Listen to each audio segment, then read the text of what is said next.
notice of this meeting has been provided to the Co-Star, the official newspaper of the Borough of Belmar, and the Asbury Park Press on December 19, 2018, and notice of this meeting was posted on the bulletin board of the municipal building. Thank you, April. If everybody can join me in saluting the flag of our great nation.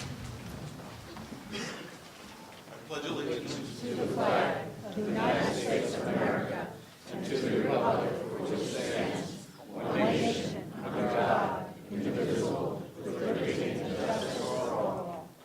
You can remain standing just for a minute so we can recognize our troops abroad and all of our military and our emergency service personnel. Thank you.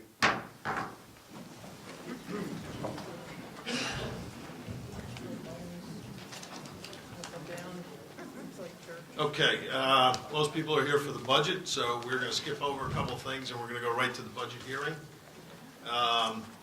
Just a couple things. I didn't want to go down this road. I tried to say that we were going to own whatever comes down the pike. We were going to take the hits for it. But our former mayor decided that he's going to go to the newspaper, and I just want to bring up a couple things. We brought them up in January before we start into the budget. You know, he said that in the paper, which really got my attention, is that we should be able to do another flat tax increase on the budget. And I just want everybody to know that how it was being done is we had $320,000 of unpaid insurance premiums that we had to deal with. Luckily, we were able to negotiate with the insurance company. We were able to pay $77,000 of those premiums over 4 years. So I'm going to have to deal with those premiums for 4 years. $500,000 in engineering costs have not been paid. And some of the bills that came in were from 2 years ago that weren't paid. On the outfall pipe, Bird Construction, over $300,000. Epic Construction, over $150,000. Epic Construction, the pavilions it was billed 2 years ago, never paid.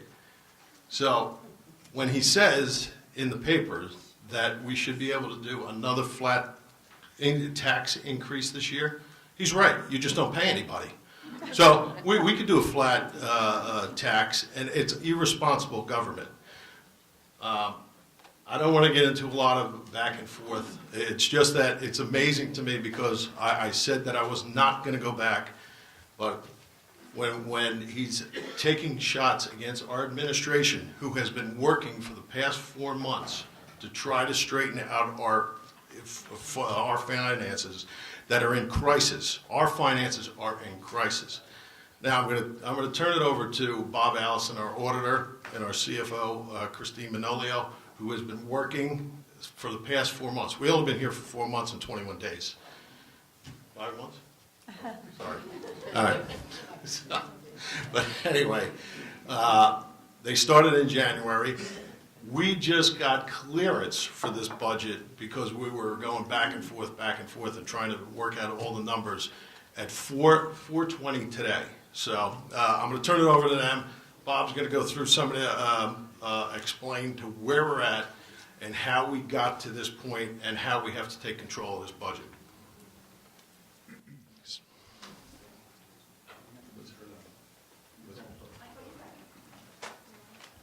No, we're gonna turn it over to you to start explaining the budget.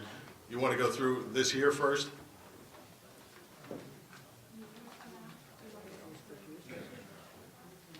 All right. You guys want to stand down so we can look at the screen? Yeah. All right.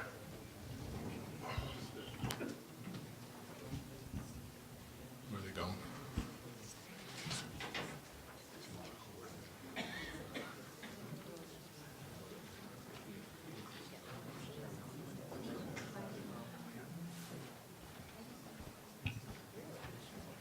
Okay, we have, Chris has some slides here, a couple of slides, we'll go over them. Basically, this budget is going up $1.4 million, and what is that made up of, basically? We have about $500,000 or we don't have $500,000 of revenue that we had last year that had nothing to do with general surplus or taxation. And that would be, and that is in the form of using money from other funds, money for debt service, money still left over from FEMA, and some general surplus money which we advise not to drain down because, as the mayor just mentioned, almost every day we're getting new bills in for prior years which were not previously recorded. So the $1.4 million, let's say 500,000 of that is just not having the revenue that we had last year in order to match it. The other roughly $900,000 is due to some increases in the budget which are summarized up there. We have additional debt that we have to pay of $100,000 from the previous year. As I said in January, we are selling permanent financing bonds this year. Previous to this, we've just been making temporary payments, which are smaller in nature. So I expect our debt to go up next year. But because we are preserving some surplus, we hope to be able to meet that without any increase. Capital is buying things like trucks, bricks and mortar stuff, and paying for it with cash instead of having to go to debt on it. This is something which I think previously was not being budgeted for, and I think the administrator can talk to the deterioration of the equipment in town and things of that nature. Pension costs. The pension costs are imposed on us. That's $100,000 more than the previous year. Salaries and wages in the overall budget has gone up $350,000. More than half of that is related to police, and the other is related to really spread across almost all the other departments. Professional fees are being budgeted for $250,000 more. We continue to have to meet lawsuits and things of that nature, which the attorney can speak to. And then miscellaneous, maybe across a dozen, 20 different accounts on average, you'll see maybe a $5,000 or $10,000 increase. So in round numbers, about $1 million in additional spending this year, and also not having the, I'll call them one-time, non-recurring revenues for us to help balance that. So if anyone was here back in January and remember I said we had a structural imbalance, and basically a structural imbalance is that we don't take in enough regular revenue, consistent annual revenue to meet our annual expenses. And what we're trying to do here with this budget is to once and for all stop that so that it won't have to be done in the future. Could this still be nickel-dimed and then whittled down and borrow from Peter to pay Paul? To some extent it could. Is it fiscally responsible? The current governing body does not think so. We would rather get on strong, even footing and move forward.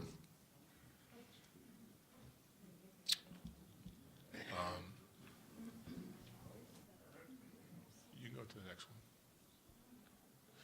So when we talk about structural imbalance and one-time revenues, we have here a sheet of, and I'll just go to the left of the revenue types: reserve for insurance proceeds, reserve for library, these are monies not spent by the library, reserve for debt service, money that comes in through financings, big numbers like reserve for FEMA, Hurricane Sandy monies which came in, and insurance proceeds which were used in prior years to balance the budget. And and these are the years which you experienced no tax increase. And if you slide over to the right,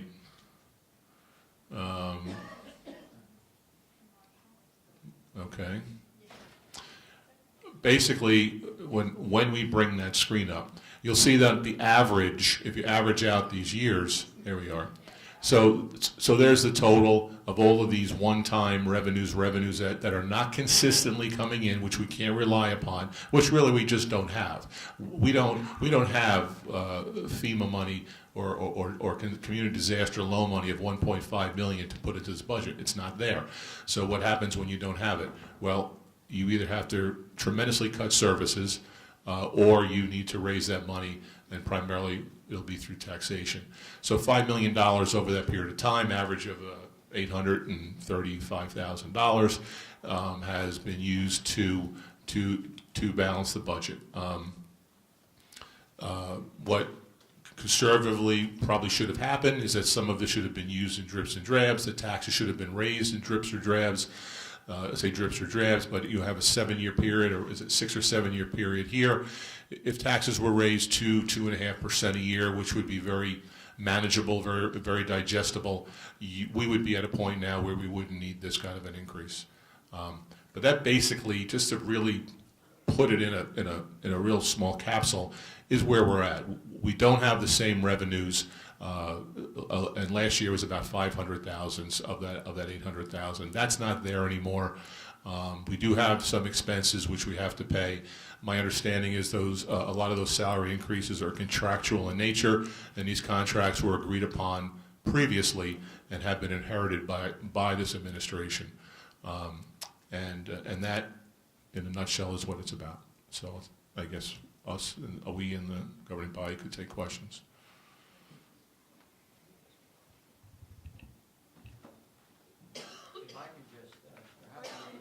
Yeah, maybe the attorney can speak to some of the legal. The governing body gets back on the dais. Just a couple of things to follow up with your auditor said. We were sued today by the contractor who did the Lake Como project. We were sued because he hasn't gotten paid. And he can't get paid because we can't finish the project. And we can't finish the project because the engineer who was assigned the work to do it can no longer do it per the DEP.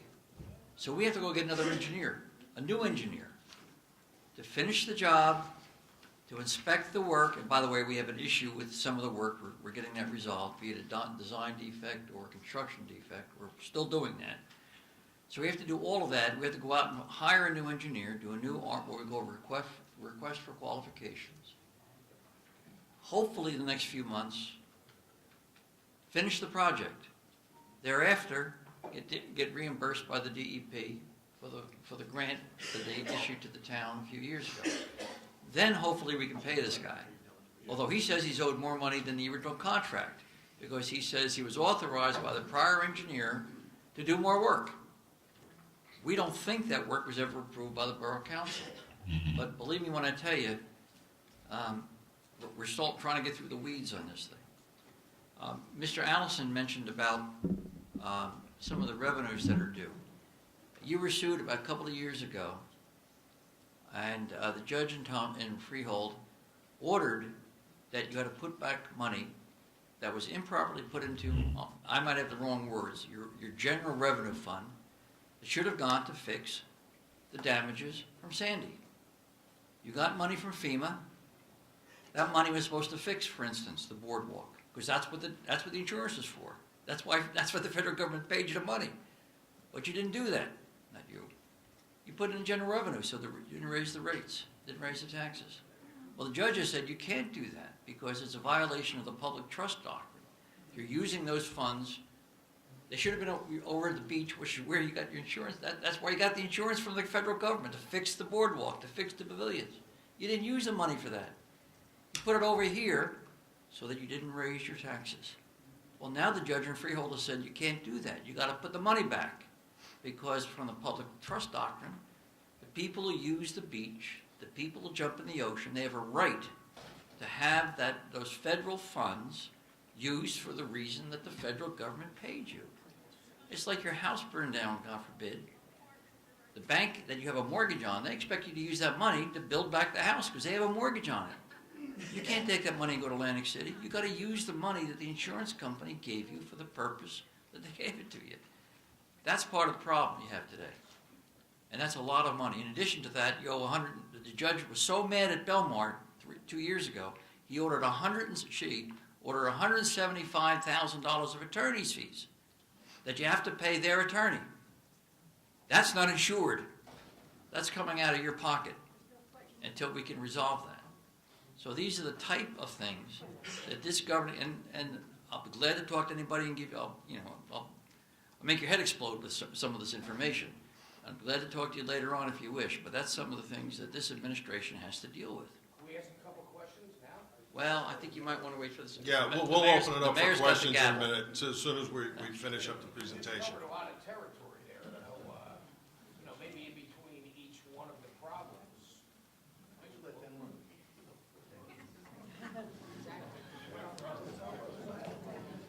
I just wanted to go over, the council has been working hard, along with our professionals, on looking through everything of which we could save money and move things. And one of the big things is when we got here in January, we looked at all of our events and found that Sparks Marketing was running our events and basically taking all the money. That was the Seafood Festival, San Gennaro, everything that was going on in town. So when we saw what they were doing, we removed them, and Belmar handles it now, so we control all the financing on that, which should save us a lot of money. Small things like the Friday night concerts that were costing us about $12,000 a year. We had the Belmar business partners pick that up, so we saved that.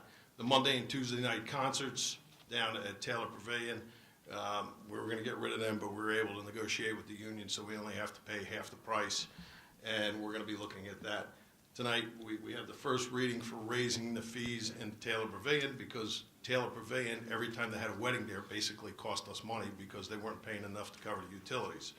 So those increases are all going up. We have the first reading on that tonight. We moved the Seafood Festival down to Main Street, which just happened this weekend, and we did that so we can contain it and save overtime in police and DPW. Turned out to be a really nice weekend. We're still going through the numbers, and we're going to look at all that, and we'll have some kind of a spreadsheet to give everybody what it cost us and what the revenue came in on that. And we're doing that ourselves. We took all the summer events off of Ocean Avenue except for the 5-mile run for the firemen, because that supports our firemen. So we don't have to pay all the overtime and police services to close down all the roads. Raising the fees in the marina and doing a big social media push along with the boat show to try to get some of our 90 slips down there that are empty rented, and it actually worked out well. So, and John Sabia is going to really start marketing our marina for the transient, so we can see more revenue out of that. We had a retiree at a DPW that we did not replace, and we had 4 different people. Ed Kirschenbaum was one, Christine Manolio, Frank Zanelli, and John Sabia, the ones that we moved around, waived all their benefit package, which saves us $33,000 for each one of them. So those are the things that we're really looking at. We're looking at every little area where we could save money. A lot of people said, listen, you got to cut personnel, you got to do this, you got to do that. But I want everybody to understand that if we lay off one regular police officer, we cannot employ 75 specials for the summer. So we have a unique town. We need those specials to keep the peace in the summer, quality issue, things that are going on. So, you know, we can't do that. And like Bob Allison said, all these contracts for all the employees have already been put all in place. So we cannot, they're bound by law. We can't just go in there because we'll have lawsuits all over the place. But so that was what was dealt to us, and those are the things that we're looking at. We're continuing to look at every little avenue we can, because one of the big things is we got to get this debt down. I mean, as you heard, just the interest on our debt went up over $100,000. I mean, so. And you can see what's going on today. The interest rates keep going up and up and up, and when you have $36 million in debt roughly, those numbers start to really get big. So one of those things that we really have to look at. Some of the things that we have on there that we haven't paid yet are not even in this budget. We're praying that we have some kind of success in getting that $600,000 back from the Lake Como fallout pipe, so that we can try to negotiate with some of the people that we owe all this money to and try to get that down. So we're up here. I mean, we're looking at every little avenue to try to save money, and the biggest thing is to get some of that debt knocked down. So April, we'll open it up for questions. Mayor, do we want to ask Bob or Christine to address what's happened to the debt here in the municipality over the past few years? Oh, yeah, can you just go over that real quick? in round numbers, and we'll go back to 2013, and from 2013 until now, the current fund, the general debt, we'll say, increased almost $8 million. The water sewer utility increased about $5 million, and the beach utility increased almost $8 million. So you have over $20 million increase in 5 or 6 years in total debt. Total debt, as the mayor said, is approximately $36 million. And of that $36 million, almost 30 of it is unfunded. And what does that mean, unfunded? It means we haven't gone to a bank yet and sold a bond. We have not. We have not have a permanent bonding. We have temporary. So we're paying a lot of interest. We're not paying a whole lot of the principal down. Kind of look at it as a, if you had a mortgage that was almost interest only with a minimum payment down. So because a lot of these bands, they call them, are older, we do have to sell the bonds. We're all geared up to hopefully selling in December, and we'll know what our future financing costs are. But that is a big unfunded liability that we have out there that we have to tackle at the end of this year. The beach utility and the, Well, can you just hold on 1 second? We're going to open it up for all questions in a minute. utilities, they should not be included in this discussion. Well, they're all part of the budget. I mean, the budget's everything, and the utilities should cover their own costs, but they will cover their own costs when you raise fees, not taxes, but fees. So there will be, so there will be increases in revenues in those areas also, if necessary. Okay. Before I open it up for questions, any of the council members have anything? That, me? I do have a question. Let me see if I can, thank you. I had just a couple of questions. When we received our copy of the budget, there was a cover sheet, and there's several sets of numbers that I am trying to understand how they work. There's the difference in local purpose to be raised from last year to this year. That's the 6.6 million to the 8 million. That's where when you do the math on that, that's where the 20% number we keep hearing is coming from. But it also says that the actual increase in the municipal use rate, is 0.084, right?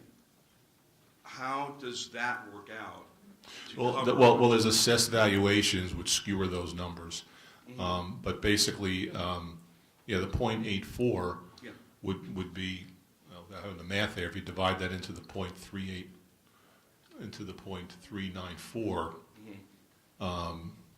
you're going to come to about a third, right? You're going to come to about that 20%, I think. But if you have different assessed rates, right? You see that assessed valuation, that changed slightly. So it's really a factor of the tax rate, but the actual dollars and cents is really what is being focused in on, about the 20%. That's. But I wouldn't be able. Are anybody's property taxes going to go up 20%? The local portion under this would, not the overall. The overall probably would go up about 6 or 7%. Here's the other question. That actually answers part of what I was thinking. Because also on this sheet is a table of if you own a home at this much, this is what your increase is going to be. And that's just the local rate. That doesn't include. Well, there's also one that looks like it's the total rate too. That includes county and school. So I did the math. Oh, okay. I did the math for my home. My home's about 580,000, and I figured the increase would be somewheres in the order of like $575 going by. That's about right. Right? And then I did the math on that, and that's like a less than 8% increase for me. Right. Okay. Does that sound right? That sounds right. Because a local rate is about a third of the entire rate, right? You have your local, you have your library, you have your school, and you have your county. So let's say it's $1, of the dollar, 33% has to do with what we're talking about here. So if that 33% goes up 20%, it's really going up 1/3 of that in the whole dollar pie. Okay. All right. That kind of answers it for for me, but I mean, the main question is, no one's property taxes are going up 20%. No, not at all. That's a good answer, thank you. Yes, hold on one second, Councilman McCracken. Yeah, Mr. Allison, I'm concerned, obviously, about the debt that the municipality has taken on, whether it's municipal debt or through authorities or utilities over the last few years, and the fact that this debt has not been bonded and only interest is being paid. So if we were not to demonstrate this evening that we are willing to plug the structural deficit that we have been left with, would that jeopardize us going out for bonds in December, being able to bond those and being able to bond at a very low rate?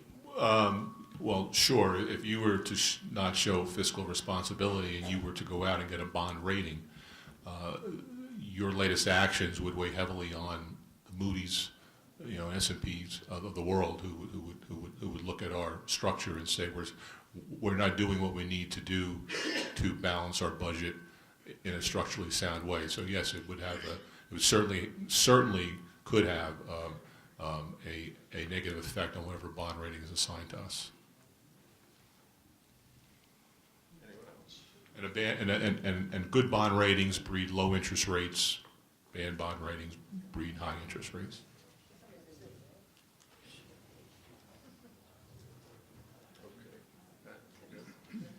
Okay. Well, we're going to open it up for public comment. Ready? Yes, so anyone that has a public comment, please come up to the microphone, state your name and address before you speak.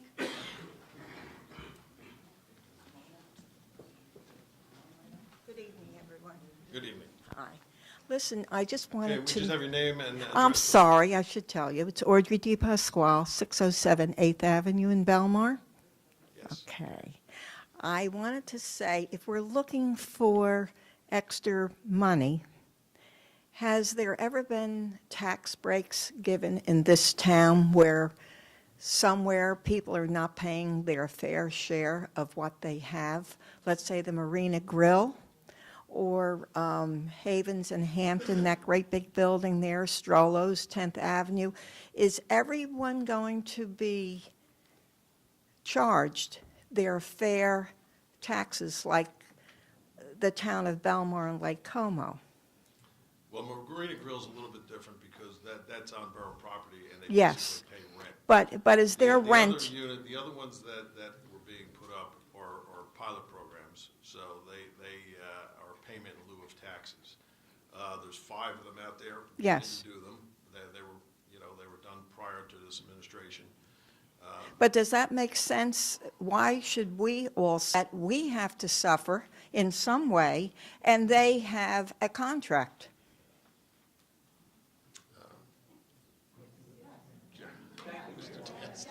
Mrs. DePasquale? Let me try, okay? It's somewhat of a rhetorical question because, as I think you know, and maybe part of your question is out of legitimate frustration, there were agreements made, binding agreements made by the prior administration with people who Yes. developed property last 4 or 5 years. You can pay me a lot of money to try to break those contracts. It's not going to happen. That doesn't seem right to me. Well, Really, it doesn't. pay me anyway. Well, no, I'm only kidding. No.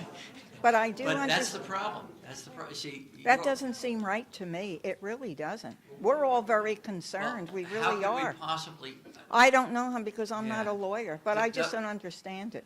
okay, well, the other side of the agreements are gonna say, wait a minute, we went to the bank and we borrowed X amount of dollars based upon the agreement we made with the borough administration. And therefore, we're back. I'm trying to talk to Ms. DePasquale, just give me a sec, okay, bud? And therefore, we're bound by those agreements. It's like saying, and I don't know that this happened, you gave in a prior contract a huge increase Yes. to your DPW union. Well, you don't have the right to say, union, we're taking back that increase. Could You I have a- al- You have a deal. Sorry. I'm sorry, no, go ahead, I'm No. sorry. Then for the future, any of these other structures that are going to be built, is it going to be different in charging them taxes and not giving them tax-free for whatever?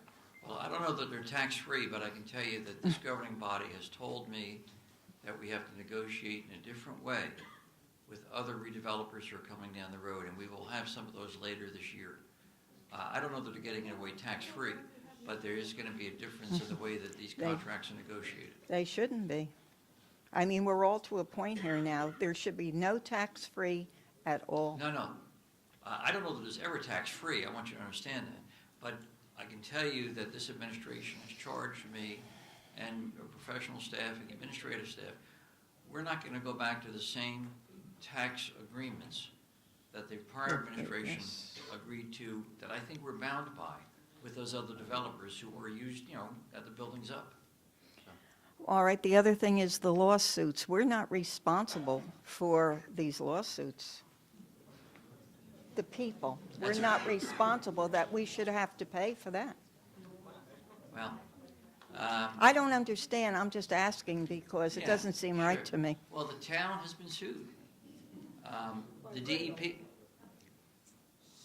The DEP has told us, and I didn't mention this before, though we've mentioned it in previous months, the DEP awarded us monies on a grant to pay our engineer to do the Lake Como project. The DEP has now said, your prior administration didn't do that correctly, so therefore we're not going to give you the money, even though you've already gone into the taxpayer's pocket to pay the engineer. We're not going to reimburse you now.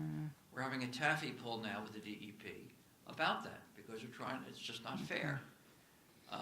And we're trying to get that resolved, but it's not resolved yet. In the meantime, the taxpayers have spent probably about $500,000 on engineer, your money, real money, and we haven't gotten that back from the DEP. And as we sit here tonight, the DEP says you're not going to get it. Well, I'm hoping for the best for Me all too. of us. And I also want to say this weekend was the best weekend. And thank each and every one that had a hand in it. It was beautiful.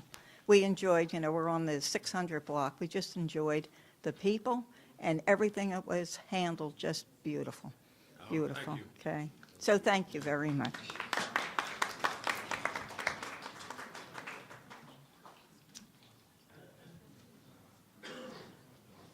Good evening, Elaine Stevens, 827 13th Avenue. I've lived in Belmar for 65 years.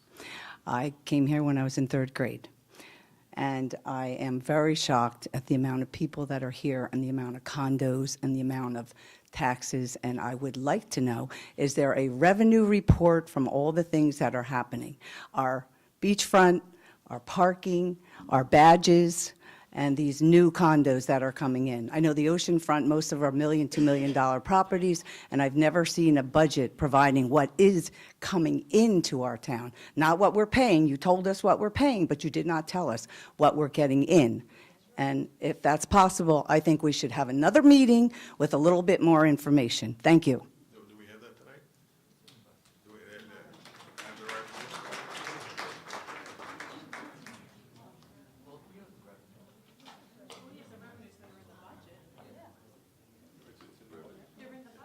Yeah.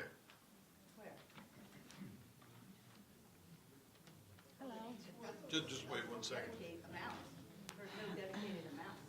It just says budget, doesn't say how much the amounts are that are coming. Well, I mean, our beaches are full. I mean, you can't get a spot. Now, tell me, we can't pay for our problems with most of our. Excuse me, miss, why Yes. don't you make an appointment with me and you can come in and I'll discuss it all with you and I'll. Everybody would like to know, though. Yeah, It's well, not we're only here for the that. lady, We're here for that tonight. that's why we are here. We've got a lot of people in this town. The transit train brings in on Tuesday nights over 500 people on that train to go to Bar A. Now, what does Bar A pay us for that inconvenience? I live 1.5 blocks away, and there are drunken people all over the place. People getting fined. I've seen lines outside this building for people who are getting summons, and summons cost money. Right, all this revenue, would Where like is to it? know. Where is it coming? We're Where getting is it going? $5, we're spending four and a half On or the beach revenue, I $7. can talk about that for a few minutes because we It should all increased be the beach fees on the incorporated. beach because all the surplus was used. The surplus was taken out of the beach utility. We had no surplus. We raised the beach fees so that we could try to Double. start paying down the debt at least from the beach. And we could use beach funds to pay some of that debt down, because we have to get our debt under control. The interest on the debt is just killing us. Well, And so we've done that, and we've done that at the beginning of the year because we already took a look deeply into the beach. The prices haven't been raised for a few years, and there was no surplus. So we know what the revenues are, but with the increase of beach badges, we can't anticipate where we're gonna get. We don't know if it's gonna be sunny. We'll know that for the next budget season, but as of right now, we can't over-anticipate for this budget because we don't know what that number is. then why can't we wait till the end of the season to find out? Because that could possibly reduce our interest. But Or we our have new to have a taxes. budget in place now, so, Well, and well, then it that's shouldn't some of go our into problems. effect until next year. Well, it has to go into effect in August, so we have to have a budget by law now. And So- what about the senior freeze? Are you going to continue with that, or are you going to abolish that? Oh, no. Senior freeze is done with the state of New Jersey. Okay. Yeah, that's the state of New Jersey. That'll stay in effect. Okay, but still, I mean, you approve it. With the increase of the values. Yeah, but then the state of New Jersey reimburses you for the senior Fine. freeze. Well, I'd like to see our new income revenue. So it's all in here. Okay. Not in there, it just said. Question. In the budget, miss, in the budget, it is broken down. It's broken down in different areas where the revenues come from. So it is in the, I mean, There's no amount. oh, I'm gonna tell you, sure there is. What are you looking at? Sure there is. I don't think you have the budget in front of you, do you? What page? Well, I don't have the budget. I don't have it. I need a copy of the budget. I need a copy of the budget. Oh, it's on the website, yeah. May I? I mean, it's all here.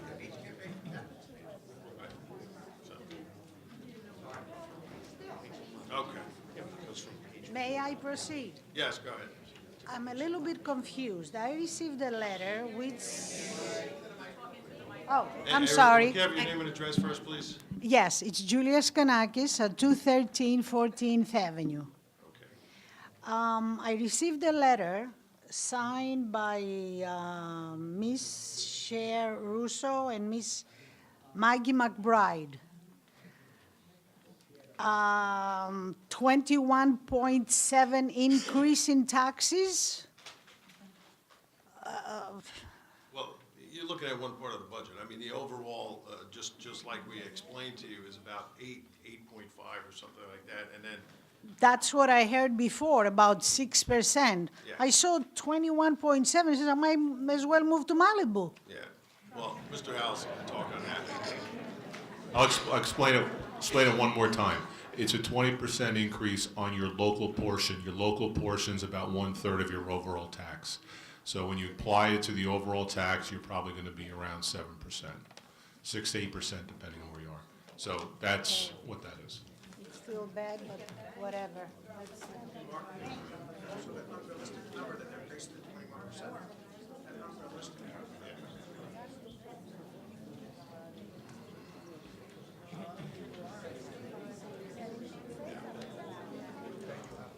Yes. Hi, Elaine Giordano, 605 9th Avenue. Concerning the tax abatements, I was concerned, pilots, tax abatements?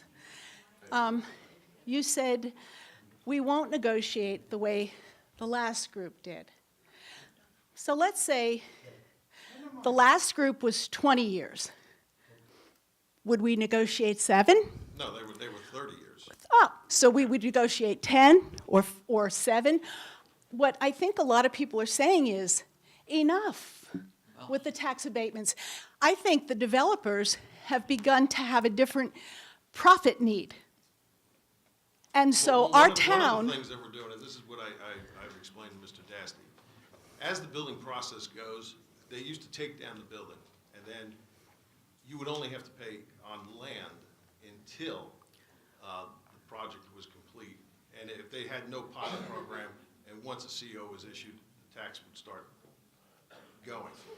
The new negotiations we're talking about is even when they demolish the building, if their tax rate was X, it's staying at X. We're not dropping it down to land.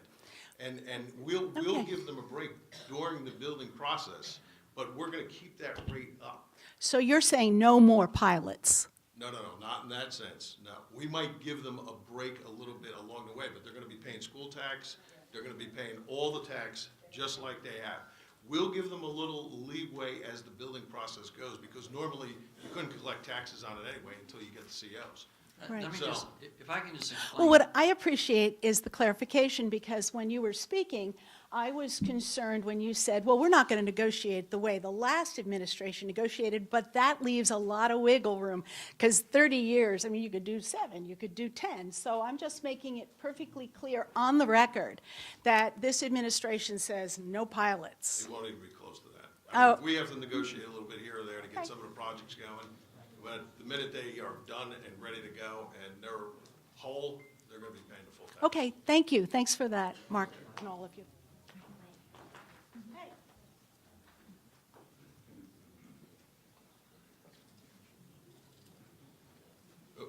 Somebody got me, okay. Good evening, Mark Presto, 110 13th Avenue, Belmar. Two questions. What's our current Moody's rating?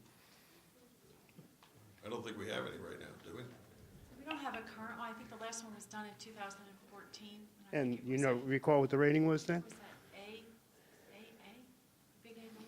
I can try to find it. Yeah. Not possible. You think we might be able to maintain a good rating?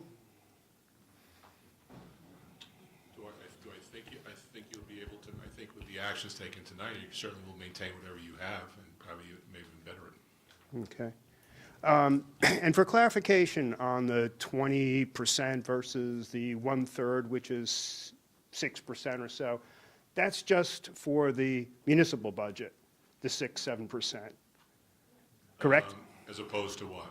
As opposed to the total, which would include the school and the county? Yeah, right, the school and the county, which, when the budget struck, has been estimated, and we usually estimate it, a couple of percent increase.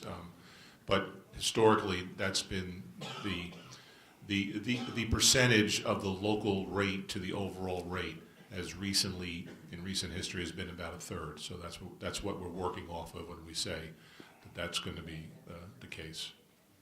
When I figured it out for my house, Yes, I used the total increase, right, that's what I'm looking for, the total increase, yeah. and I came up with just under 8% of an increase on what I'm paying now.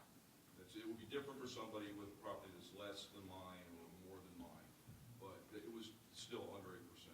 Yeah, well, percentages should be the same. I mean, The dollar amount may differ. Yeah, But tell them by the on- time you add the 6.5% plus, Yeah, it should be the same. Yeah. It'd probably be about. so we're probably looking at something in total around 8-9% perhaps? About 9. Well, if he did that calculation and he's at 7.8, 7.9, then that's what you're at. Yeah. Okay, thank you. Bob, maybe you can explain to the public, like on a $500,000 assessed house, what the tax rate would be, so, or what the increase would be to their taxes. Right, on a $500,000 home, the increase in total taxes because when we did a projection for the school and for the county, would be about $500, and the local increase is about $420. So the local increase on a $500,000 is $420, which is about $35 a month, right? Yeah. Okay. Yes, sir. Peter Terranova, 800 B Street. I apologize, I only received a copy of the budget today, so I'm not as prepared as I would like to be. The issue here, and I think is fair to the governing body, is you can only deal with the municipal tax rate, not the other ones. And to bring those into play is not fair to the body sitting here or anybody else. So we did hear that the municipal tax increase is in fact 21.7% increase. Not the overall tax, but the municipal.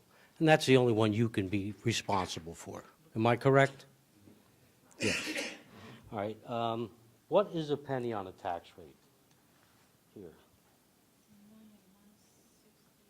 How much, please? I don't, It's 168,000. so for every 168,000 we spend, it's a penny more on our tax rate.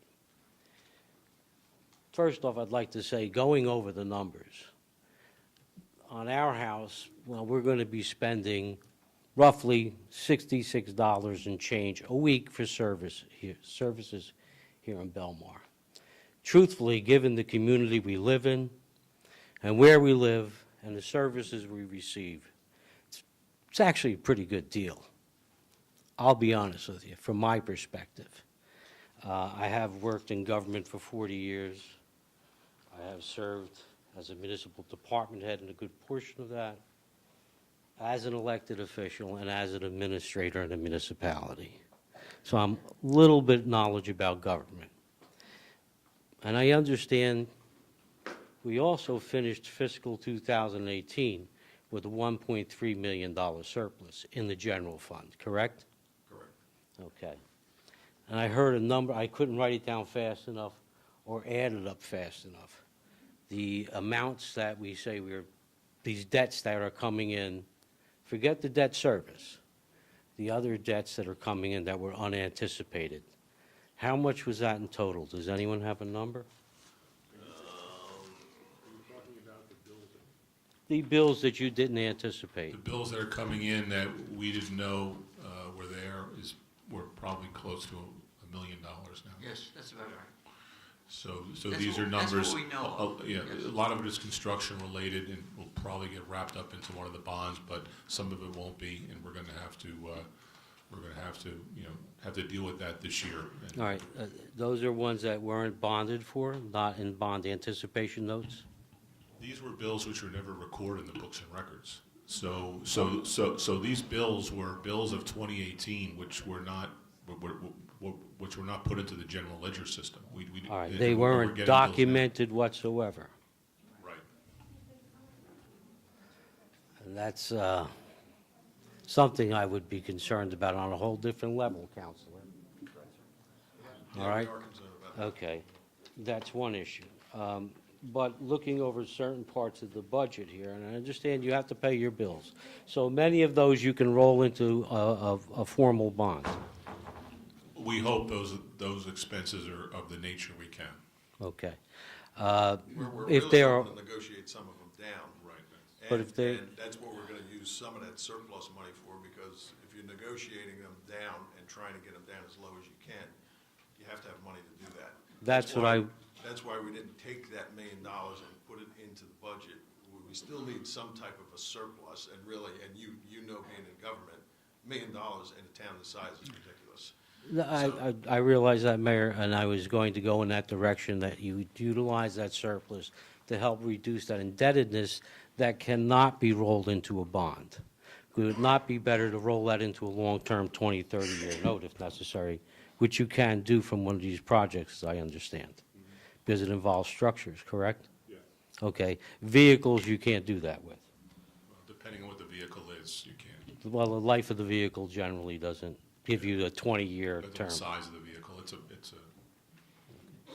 But looking at some of the things I'm realizing here, last year, the construction department did realize $97,000 in revenue that it did not anticipate. Interesting enough, the marina realized $139,000 in revenue it didn't anticipate. These are things that are positives, and I'm assuming you utilize those in trying to keep this down, the tax increase? The excess went into surplus at the end of the year. No, they ended up in the surplus. Yes. Okay, but they were not anticipated. But prior years, they used surpluses. I was reading that somewhere. These revenues, if you do a budget, conservative budget, and you got X last year, you're not going to anticipate X this year. That's the most you can anticipate. No, I know, by You're law going to you go a little can't. lower than that. But you use your surplus to help balance, and you hope to replenish that surplus as the years go on. But I think in the cases that you're saying, I think if we did make money, we did take some of that money and then anticipate it, but not all of it, because we may not get it this year. Well, my point being is that we may not receive, we received $1,089,000 on fuel from the marina in revenue. And according to the budget, we anticipated 900,000, so we ended up with $189,000 actually.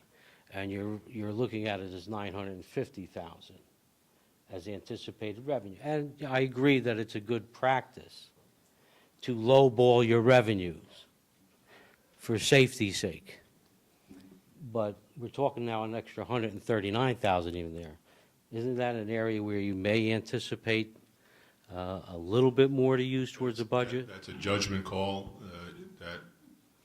It's the art of putting a budget together. How much do you push everything versus have some safety? And as we just talked about, almost weekly we are coming up with bills that come in from out of left field. So my recommendation is to be responsible and not push revenues or push your surplus, because every financial new piece of information we get is a bad one. We haven't found money. We haven't found a new bank account.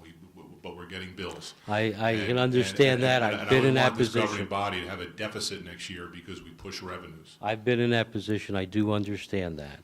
Now, if in the course of this year, Mr. Mayor, we realize that get all these bills together, and these revenues are realized as we received, can we get your assurance that you will really consider lowering the increase in the next fiscal year? Oh, if we can do it, I'd absolutely do it. Yeah, if we can get this thing under control, absolutely. Okay. I just want to know, I haven't had a chance to read this, but I have. I mean, just for example, today, and I'm sure Mr. Allison doesn't know that, just today, the last year's law firm sent us a bill for about $80,000 that they haven't been paid, and I didn't even mention that one.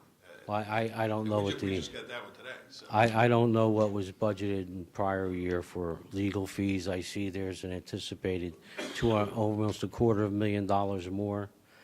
I'm not going to get into that, the whys about, because I don't know. But I do look at like the municipal court. I'm seeing in salary and wages, though, a $27,000 increase for this year. Is there a reason for that? We're going from $60,000 on salaries and wages with the municipal court to $87,000. That's a large increase. Are we putting on a clerk full-time? Or, I mean, what is going on with that? Why would we see that kind of increase? They're all contractual. And one of the Your Honor, with all due respect, wages and salaries in this municipal court, $27,000. That's over a 30-some-odd% increase. I doubt if the contractual obligations are that high. I'm not disputing that employees should receive wages. We recognize the police and public works may have contracts that are current, and I wasn't going to get into that about those issues, simply because you have no choice but to meet those obligations.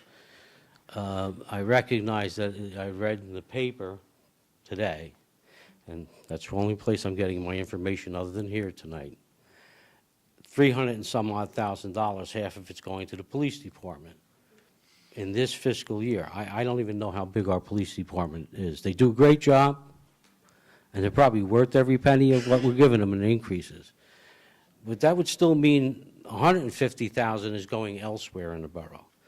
But looking at the borough's budget, $27,000 more for the municipal court on what was $60,000.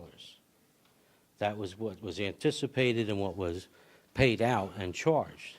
How do we go up over 30-some-odd% in one small part-time department?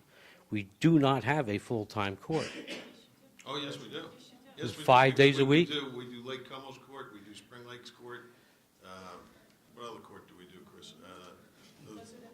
Those are the three. That courts, we do have a full-time staff because we do three We, different towns. we may have a full-time clerk, we don't have a full-time judge. But there's 3 full-time employees, and then there's the judge.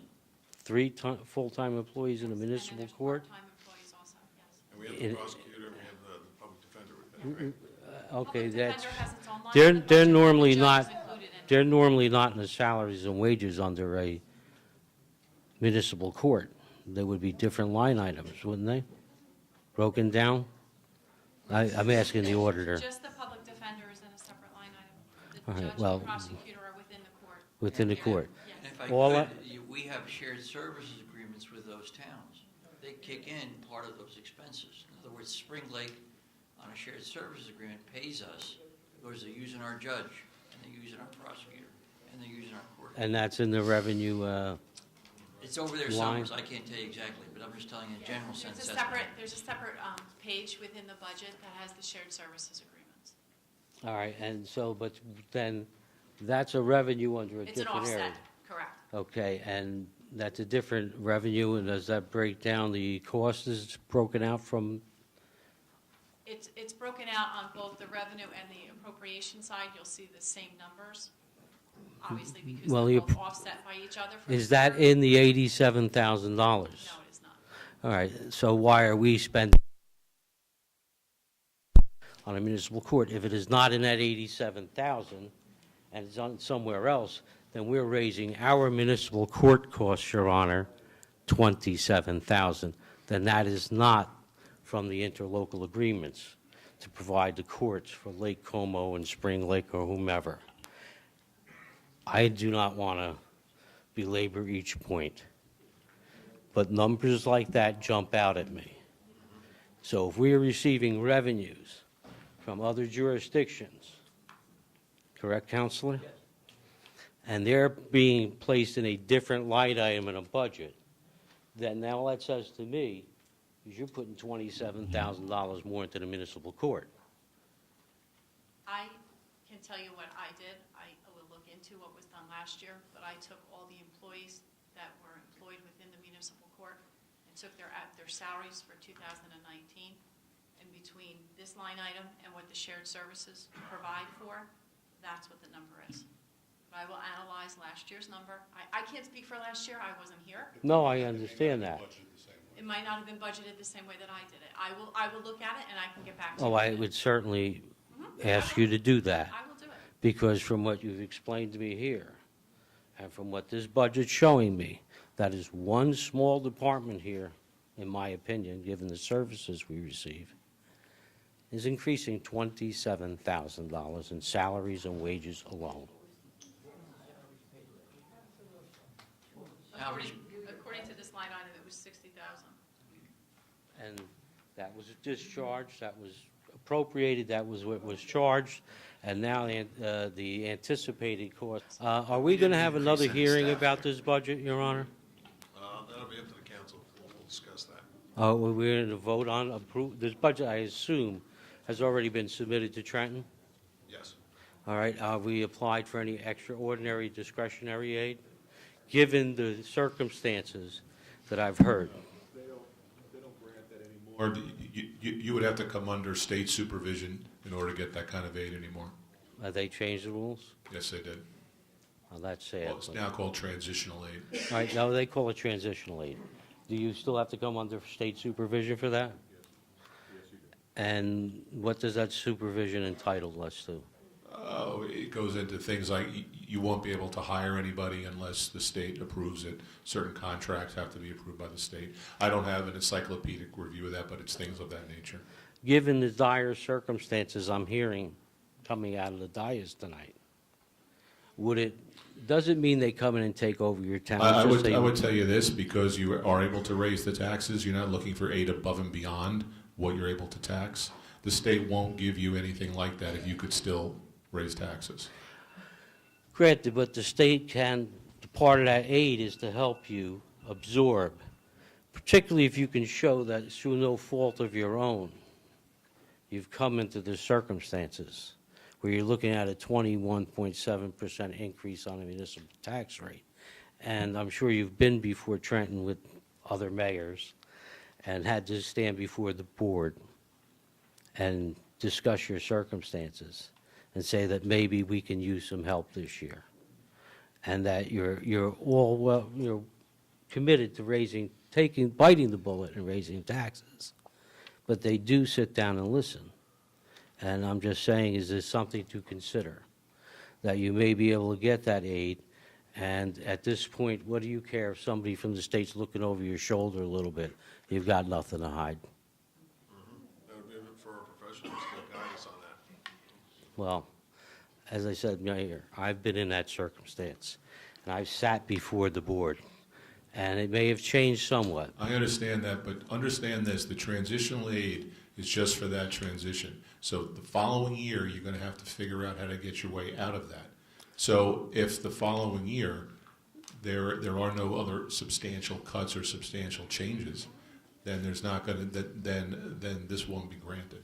And I don't think the governing body is contemplating wholesale changes in town, which is what transitional aid would be Well, predicated on. I will admit that I'm not well-versed in transitional aid, but if you can, look at a way to do this.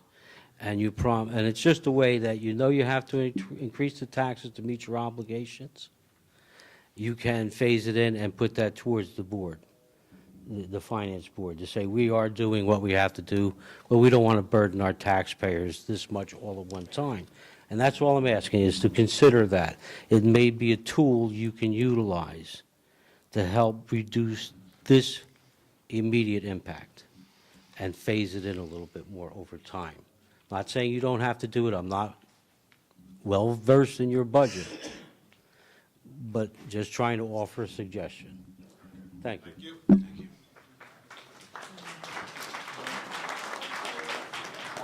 Yes, Tom.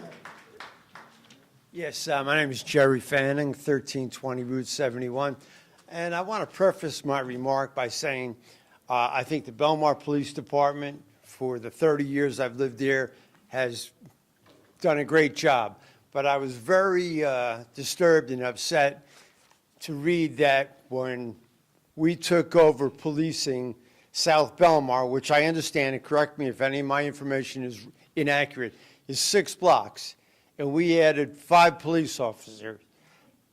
I would have thought our police department would be adequate with just the men and women we have to patrol an additional 6 blocks. And I'm just wondering if you can give me a little more information as to why we went into that sort of an arrangement. It was before I was sitting up here. I know, I brought this up with Brian McGovern too, and I got a less than satisfactory answer. I was in your position when that was happening. I did 25 years as an officer myself in town. I know you did, I yes. had questions. I had a lot of questions, and the way it went through, but we didn't put 5 officers on, we put 4. Lake Como had 11 officers. Right. And there's things that I had questions on too, but all that was done. We have to honor the commitment that we have for 10 years. So, 10 years we have to. Yeah, that was a 10-year commitment to take over Lake Como Police Department.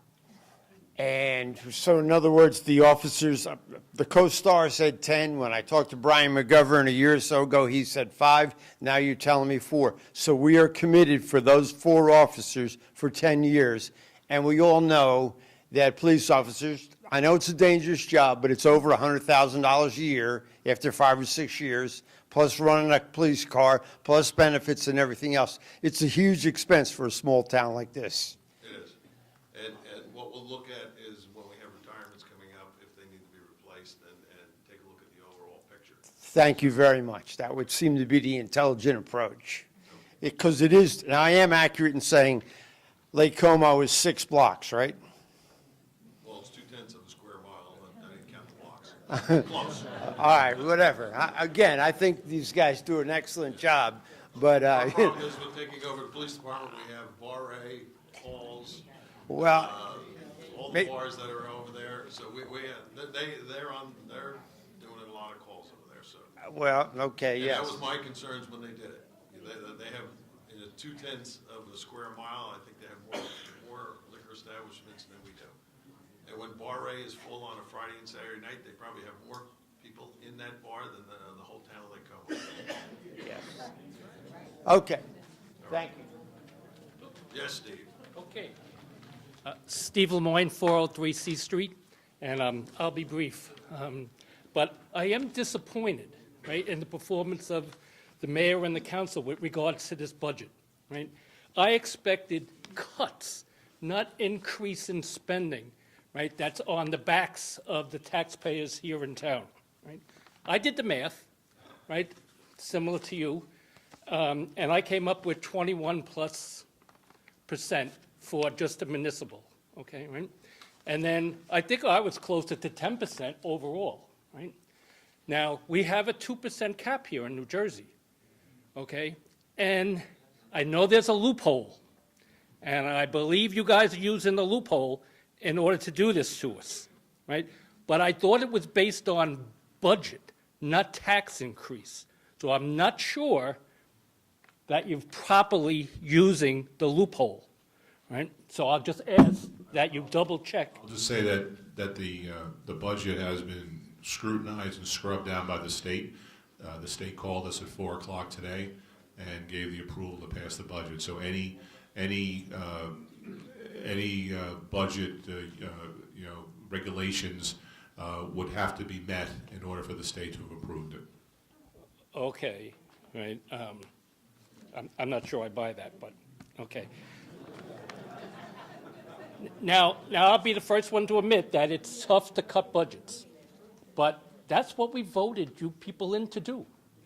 Okay, right? You know, and I didn't vote for all of you up there, but I vote for a good number of you, you know, right? And we expected you to make the hard decision and cut budgets, right? So let me just go in here, okay? Plus, I don't think with the new budget and the new amount of money that we're being paid for, I don't feel I'm getting, despite that other gentleman who thought he was getting a good bang for his buck. I don't believe I am, right? And I'll tell you, if you look at Manasquan, similar town, not the same, but similar, their budget is $11 million, okay? Quite a difference, okay, right? So just to sum up, I'm disappointed. We've tried to do everything we can. We looked at every area. And like I said, we cut police officers, we lose 75 specials. Right. I think you get rid of some of those specials, right? I think you take We're 30 short this year, you so. take every administrative head and you tell them you have to cut your budget 10%, okay? And let them figure that out. They're getting the big bucks. Let them figure it out, right? And we have to start looking at things not like the government, okay? We have to look at things like the private industry does, because we can't afford this government in this country anymore, right? Okay.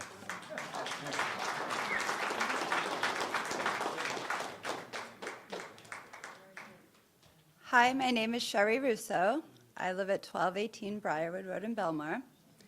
I'm standing before you tonight because I think the proposed municipal tax increase of 21.7% is too much for our town. Sorry, I'll start over. I'm sorry.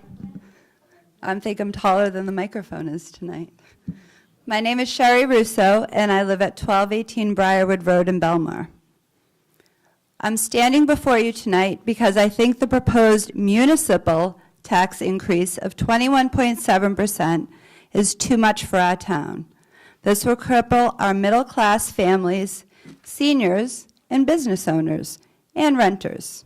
For the sake of the residents in our town, please reconsider this. Thank you.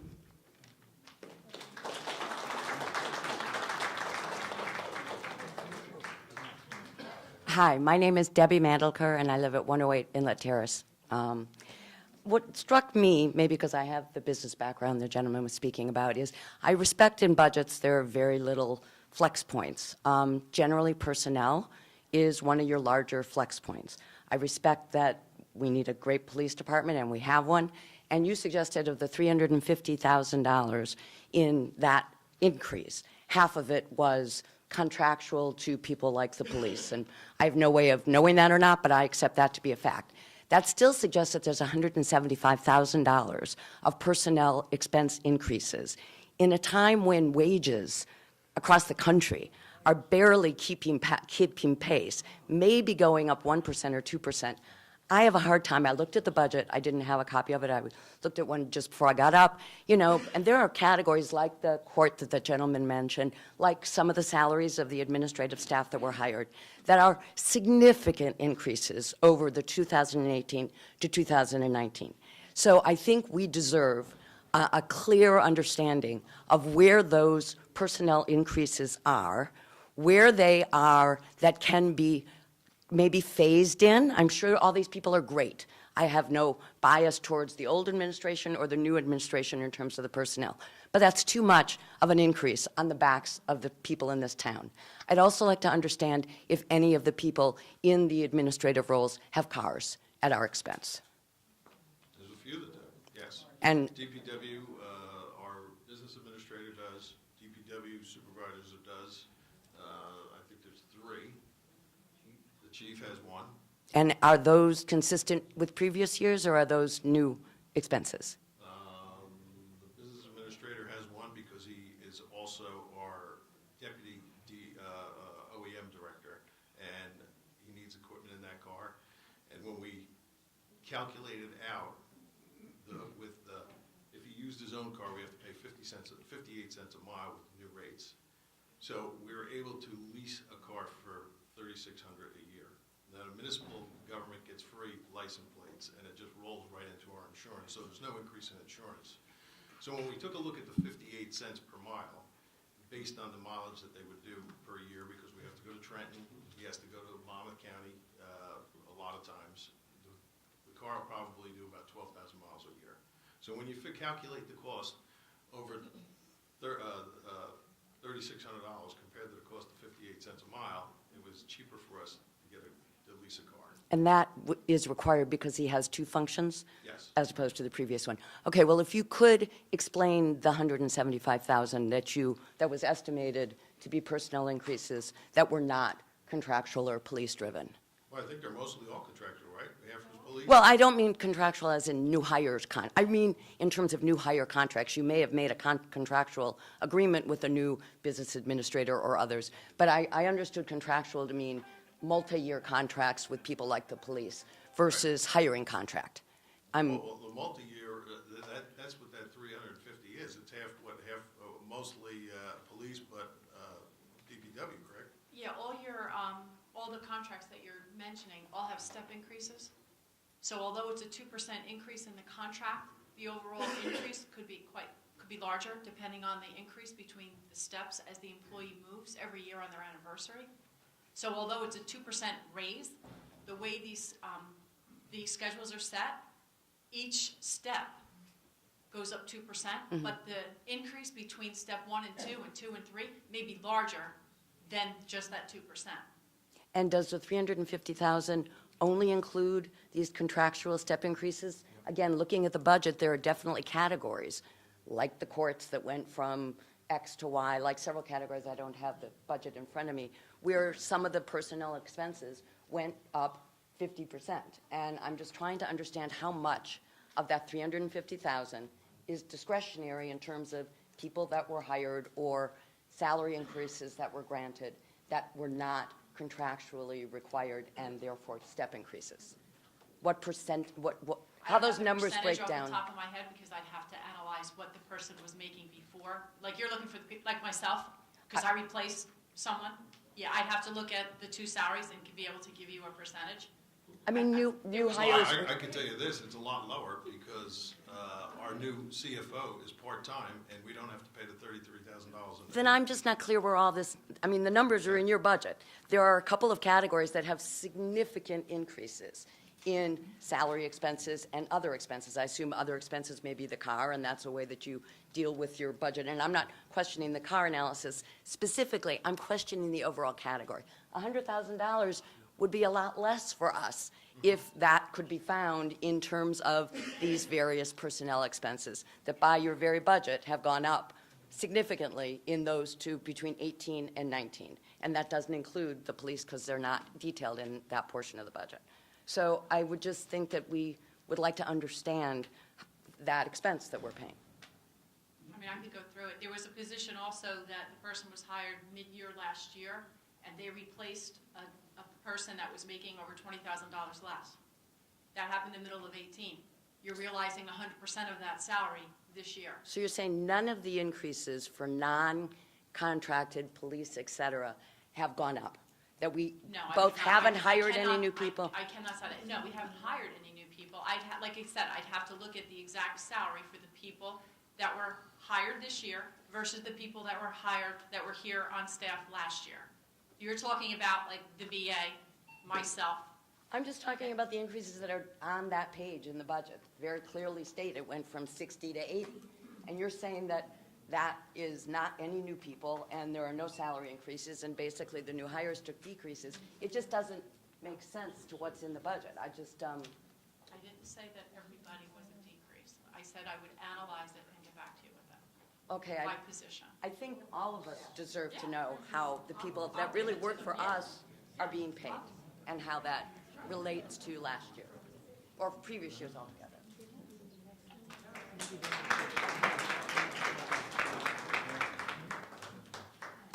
Yes. Hi, can you hear me? This is Yeah, shorter than me. you pull that out, it's wireless.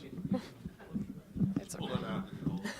and hold it. Never used the mic before, which is confusing. Thank you.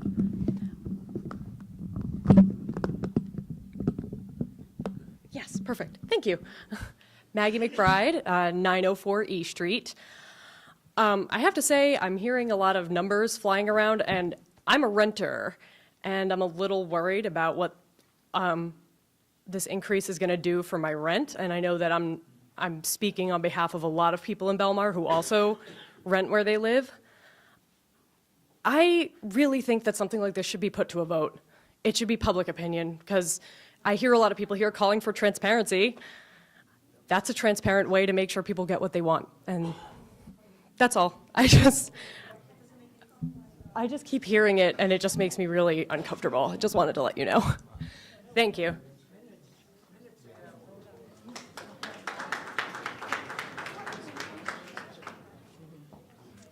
Hi, Angela Pfeiffer, 319 Fifth Avenue. Yeah, a lot of numbers are being thrown around, and the one that kind of hit me for a town our size is $36 million in debt. Is that where we're at?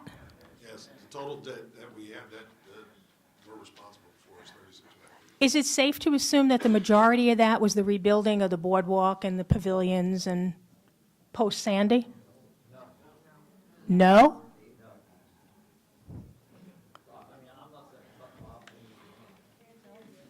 Can we get a rough idea of how we got to 36 million?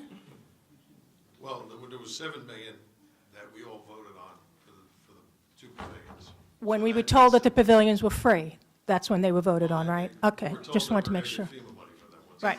But the vote was to bond it. Okay, And it doesn't look like we get FEMA money. that was my next question. Yeah.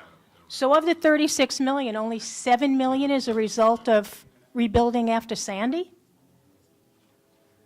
No, I'm sure there's still some in there, there's still some on boardwalk. As far, we have to pull out a lot of paperwork for that. I gotta tell you that with regard to the non-utility, we have stormwater drain, $1.5 million. We have repairs to building infrastructure, $1.3 million. Marina repair and improvements, $4 million. Construction of Fifth Avenue Pavilion, $4 million. Those are amounts that are issued on anticipation notes.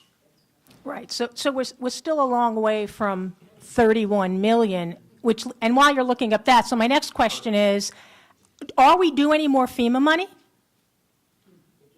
There is a little bit out there, but we have to pay off all the contractors, our engineers and everything before we can apply for it. The whole project has to be complete. So we might be getting some, but nothing that's going to put a significant dent in the 31 million? No, I mean, like last year when we were on the council here, or the year before, we bonded $1 million for 2 playgrounds and a fence. So that was bonded for. And then we have, right now we bonded twice for the sidewalk improvement. Now, we Okay. have a problem with the sidewalk improvement because we can't put it on the tax bill because of, what's happening is engineering costs were supposed to be 96,000, and we're trying to figure it out. They were paid 127,000, and they're looking for another 65 before they sign off on it. So we have to figure out what actually it is before we can assess everybody. So while we're not assessing everybody, the sidewalk improvements, the interest just keeps going and going and going. So Right. we're trying to figure that all out now, of exactly what the costs are gonna be, because Mazer says that they're owed another 65,000, but the contractual price was 96. We paid them 127, and they want 65 more. So we're trying to figure out all that out. Okay, so Mazer is next on my list. Do we still legitimately owe them money? Oh, 500,000. Okay. And they designed, Some of these bills were from 2 years ago. okay, and my understanding is they designed a safety pavilion that basically still doesn't work? Correct. So why would we pay them anything, and do we have any legal recourse? Well, first of all, what we're doing is we're getting it operational, and they're working with us to get this operational. Okay, Then we're gonna see what the recourse is after that, because we weren't Okay. able to use that building, and the inside of it was ruined for 2 years, so. There's no question, if I can, we need to sit down with the engineering firm and go over a lot of things. I think Everybody's- right now, we need to get these pavilions ready for I Memorial agree. Day. No, I agree. So, but at this point, I don't think we paid Mazer any money, and we have to sit down and talk.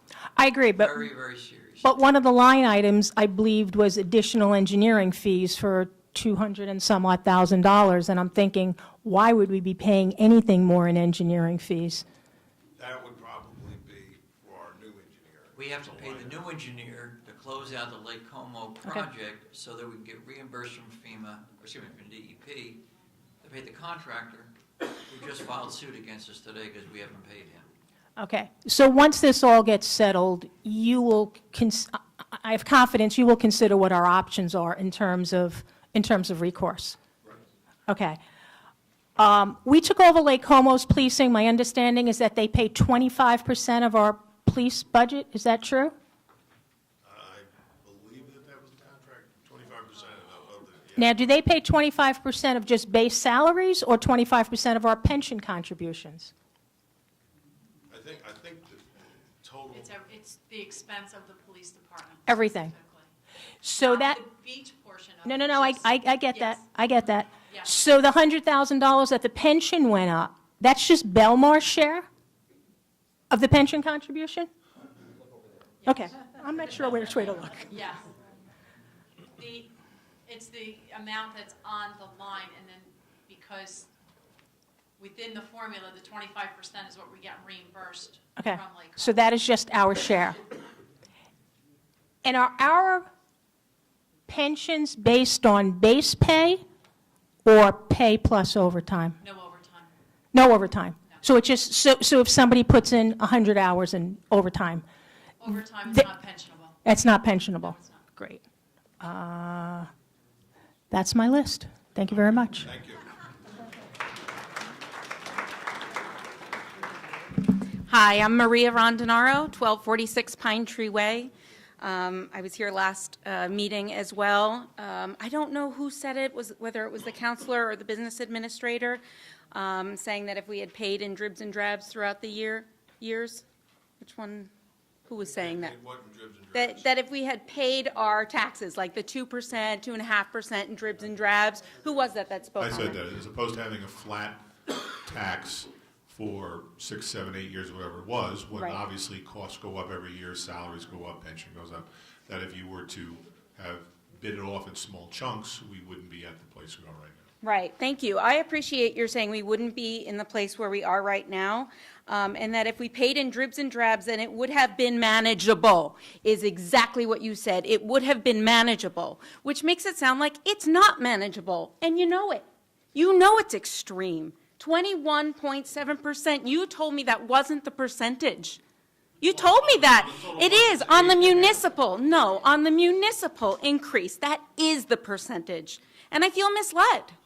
I really do. I truly do. I understand 8% and maybe $500 more a year isn't more for you. But on my block, people are moving to Florida. They're moving to South Carolina. They're going places because they can't afford to live here already. So increasing it more than what is so like 4 times what normally would have been your dribs and drabs in 1 year, that's shitty. I'm sorry. There's no other word for that. And you were our past administration, at least 2 of you. So to continue to hear this about, oh, it's the past administration, it hurts my feelings. Because 2 of you I highly respect that were on the past administration. We thought the bills were being paid. I was in shock when we came in here and Right, well, for 2 years, the bills haven't been paid. I have to say that transparency was your job to find out. It was your job. Thank you. Can I say something? Can I say something to you? Yes, please do. I understand how you feel. I'm on a fixed income too. It's bothering me. Yeah, great. It really is. But we are being transparent. And I got to tell you something. To come in here and find out, oh, we just got a bill for $15,000. Like, from what? This has been going on for 4 months. There's a lot of things that were never recorded. It is a shock. It's not Mark's fault. We just walked into this. We're trying to do the best. If it was up to me. Councilwoman Wan, I absolutely appreciate that. You all have very difficult jobs. Very difficult, very serious, very important jobs. And you hold us in your hands. And we understand that. That's why we elect you. But you're also creative, smart, intelligent people. And we expect more. Thank you. Okay, thank you.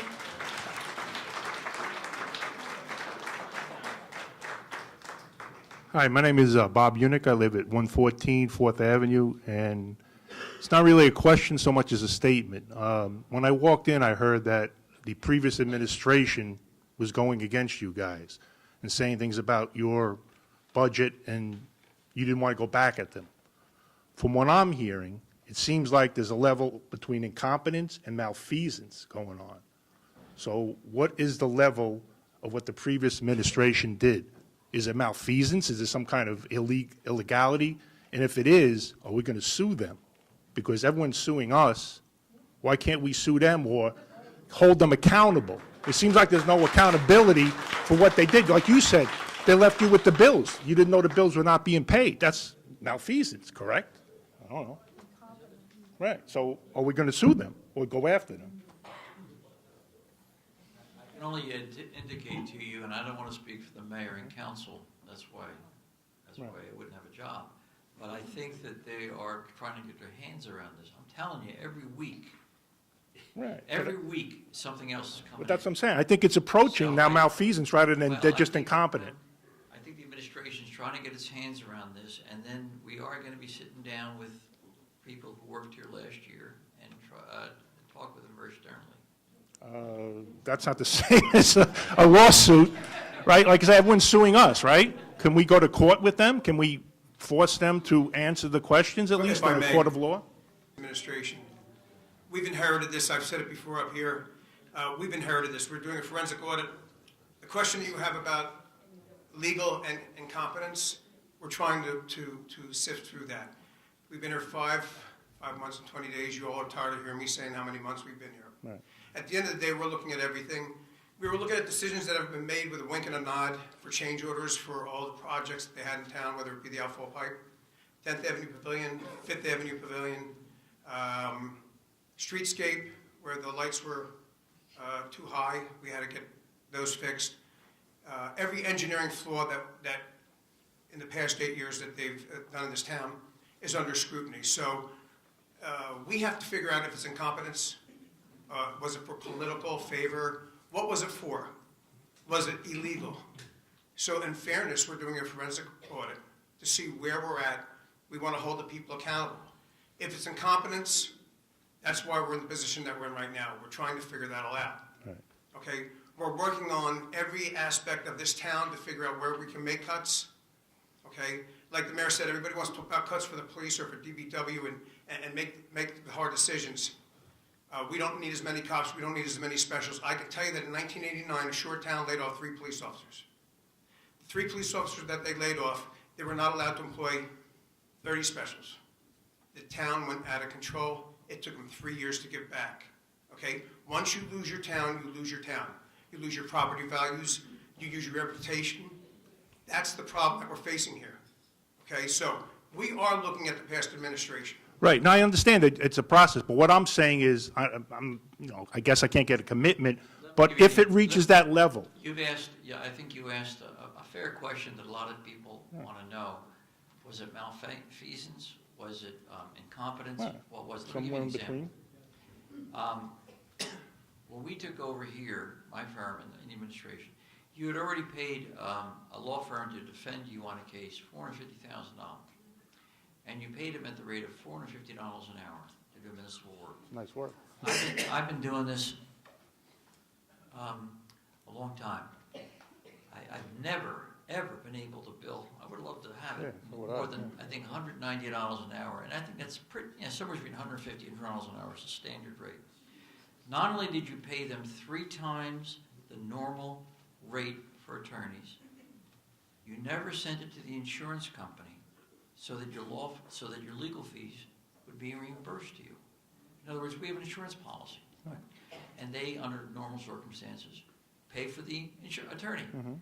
We, at the governor's,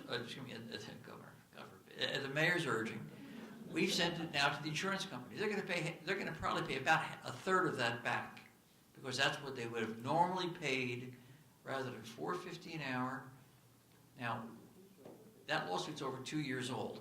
Why that complaint was never sent to your insurance company, I can't tell you. We have another case that we talked about earlier, same thing. I forget what that attorney's fee was, but I think they were getting paid the same rate. For some reason, you can use whatever word you want to use. It was never sent to your insurance company so that your insurance company would pay the attorney the standard attorney fee, which was at least half, if not more than that, you paid out of your pocket and totally without getting reimbursed.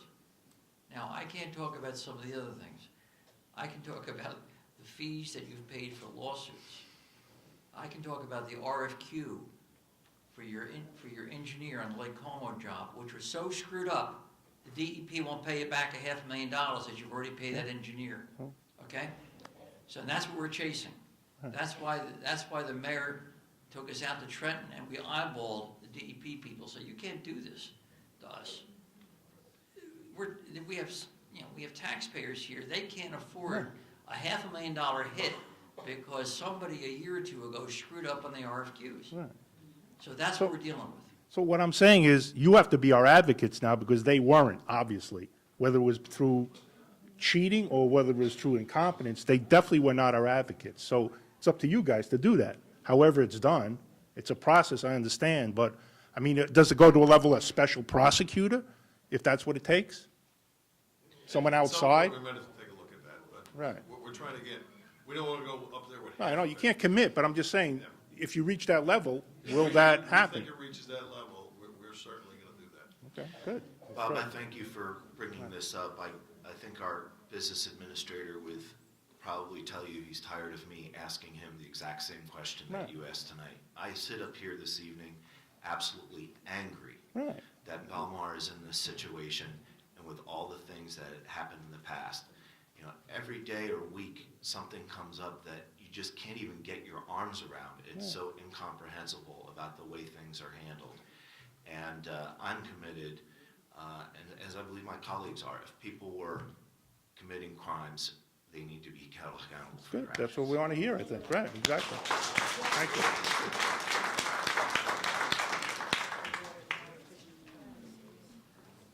Louis Manzo, 409 8th Avenue, Belmar. My family's owned a home here for 60 years, about. You know, it's been a summer home, and now it's a regular home. Belmar is my adopted town. I used to be an assemblyman from Hudson County. And a couple of things stuck out to me. One thing is that I would urge everyone here is not to rush right away and maybe to hold back a little bit until the state at least passes their budget. And the main reason for that is that they're talking about a regionalization plan, a package that they're going to urge communities to regionalize services like you're already doing and like you have with Spring Lake, Lake Como. The point is usually those packages come with additional monies for the municipalities that engage in that. And I just think that, you know, if you pass the budget, they pass their budget, you know, and now the door's shut for this year's budget for getting that aid in. For the regional programs, you're probably already operating like the court and any others you're considering. So that's one point. You know, and I think your deadline, drop dead deadline is August or so to get the budget, this budget done. I don't think it's been expanded to August, but I mean, the state is tolerant of. Yeah, and DCA. Statutorily, I mean, the state is pushing for it to be adopted this month. And with the help of your assemblyman, DCA would be accommodating to something like that. The other point is that, you know, observing this community, there are a lot of folks on a fixed income, and I think a lot of people took a refreshing breath when you realize, you do the numbers and you realize, oh, it's actually, you know, you hear the 21.9%, you hear the 8%, but even for those seniors on fixed income, that's a lot of bucks. That's a lot of bucks, and it's, you know, shouldn't be minimalized by them. So my other point is that in giving yourselves time, there are other things that I would ask to be explored, the possibility, and I want to salute those workers who took that benefits package cut too. I think they should be saluted for their, you know, for employees doing that. But I'm wondering whether or not there was an opportunity given to the possibility of a payroll deferral, where you, to get by this year, you can, you know, you forego a day a week each year on each payday until you defer one full pay period into the next year, at least to get by this one. The other thing that sticks up is that perhaps the town needs to consider going on a fiscal year budget to match the states. And the reason I say that is the problem you guys wound up with. You come in, right, and you have to put a budget together right away, okay, not knowing, you know, a lot of unanswered questions. And now you're 5 months in, you're still trying to figure your way out. If Belmar, even though its elections are in November and the new team always takes place in January, you have a 6-month window. That new administration would always have a 6-month window, you know, to live out the other budget, perhaps even make some cuts that they don't want to, you know, in programs they deem that they don't want to consider, and then start up with a fiscal year budget going forward. The reason I say that is the state used to give towns an opportunity to refinance their debt when they move to a different fiscal year, and maybe that's a chance to package everything down, consolidate it, get it to the lowest rate you can negotiate with people to, and even at that point, when you refinance, sometimes you'll get a 1-year deferral on having to pay anything because it's a new loan. It's like a mortgage on a house. You finance a mortgage, sometimes you'll get a break on that, and that might be a break. Paying it in the long run overall is a lot easier on the taxpayer. I know the government wants to be, you know, get your hands on it, pay it down now, but for the people who have to pay the taxes, it's not always, you know, easy for them to do. So that's one thing I'd like you to consider. And the other thing struck me is on these tax abatements, and this was always my craw when I was up in, because Jersey City has a whole abated waterfront. Okay, and I just want to know, on the pilot programs we have the county taxes and the school taxes been abated or on those projects? And these were before me, but I think the pilot agreements we have now, that no monies go to the Board of Ed, 5% goes to the county. I don't know about the... Okay, what everybody's got to realize is that you're making up the difference in your county tax portion and your school tax portion. And that's something that you might want to challenge because, and this is going to come out, you're going to see a couple of lawsuits by school districts, especially going after Jersey City, because what's happened is by waiving school taxes, the state has put money into their pool of money for schools, and it's actually pulling away aid that could go to these municipalities. Right. Somebody pays it. And the point is, no municipal government has the ability to waive a county tax rate or a school board tax rate. And those pilots could be challenged on that basis, and it might give a little relief to the folks in this room on the county portion and on their school board portion. The other thing that I hope you would consider is possibly looking at a registration fee for a pilot, where even though they're not paying the full taxation, maybe because they got the tax break, because we're in a situation like we're in, that they have to pay every year a registration fee, as long as that pilot's in place, since they're not paying full taxation. And when you say 30 years, I think if you'll look, it's an abuse of the long-term tax law. And I sat on a committee during the budget closure, the first budget closure on the Coors Line, which we looked into that, and we found out that under the Fox Lance laws that were established in this state, that you really don't have the ability to go out longer. I mean, 15, 20 years is a stretch, but to go to 30, that law ain't in the books. And there's a problem with that. Do I understand you're from Hudson County and you're complaining about Jersey City? Yes. Is that what I heard? Yeah, I used to do that all the time. I wasn't popular with the elected folk up there, but it got under my craw because I knew what it was doing to the rest of the tax base. But it's something you should look at.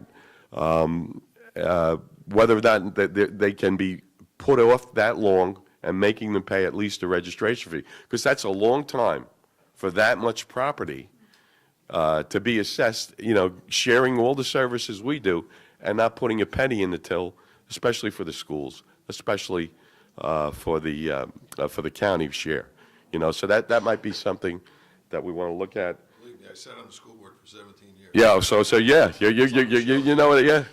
And the other thing is little things like a reverse bidding process, where while you're under a crisis, if there's a special service you need out there, between your fiscal people, you set the price and let people bid lower than your price to get a better bang for the buck on the town. And that's basically it. But I thank you to your attention to this, but I think you should just wait a little longer, maybe possibly, and see what's in the offing with the state to possibly get more revenue in to this tax year. Thank you. Assemblyman? Thank you. If I can just ask you a question. You talked about the payroll deferral for employees, and I know Governor Corzine did that when he was governor for state employees. Can you explain a little more about how? Yeah, what they did basically was, for example, if your payroll period for the next payroll period was a Tuesday, the next one would be Wednesday, and the next one would be Thursday, and the next one would be Friday. And they did they delay it until you reach the full payroll period that wound up into the next year. In other words, the employees would receive one less payroll period in that budget year, but they would make it up in the following year's budget just to get you out of hump. I don't know. I don't know the numbers here, what it adds up to, but it might be something significant. It might not be, but it's something worth to look at. Thank you. Thanks.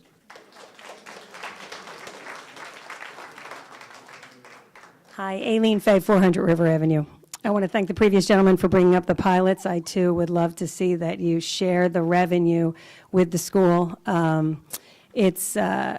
don't think they can be taxed by law. I mean, that's what the whole point of pilot is, but you get the revenue, and it would definitely help in your negotiations with the developers, knowing that you're going to share a certain percentage with the school. So hopefully we can work that out for all future development.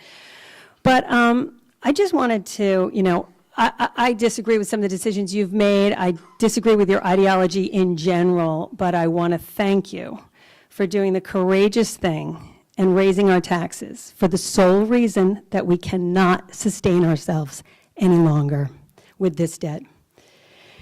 You're instantly unpopular, even with, and strangely, mostly with Democrats.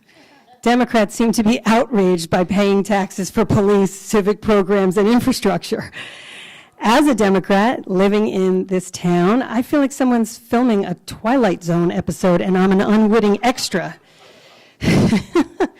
We Dems are supposed to be for the distribution of wealth, not cutting a deal for the rich, or in Belmar's case, developers and corporations, in the hopes we'd gain some crumbs from them to satisfy our needs, which is what's been happening in the past.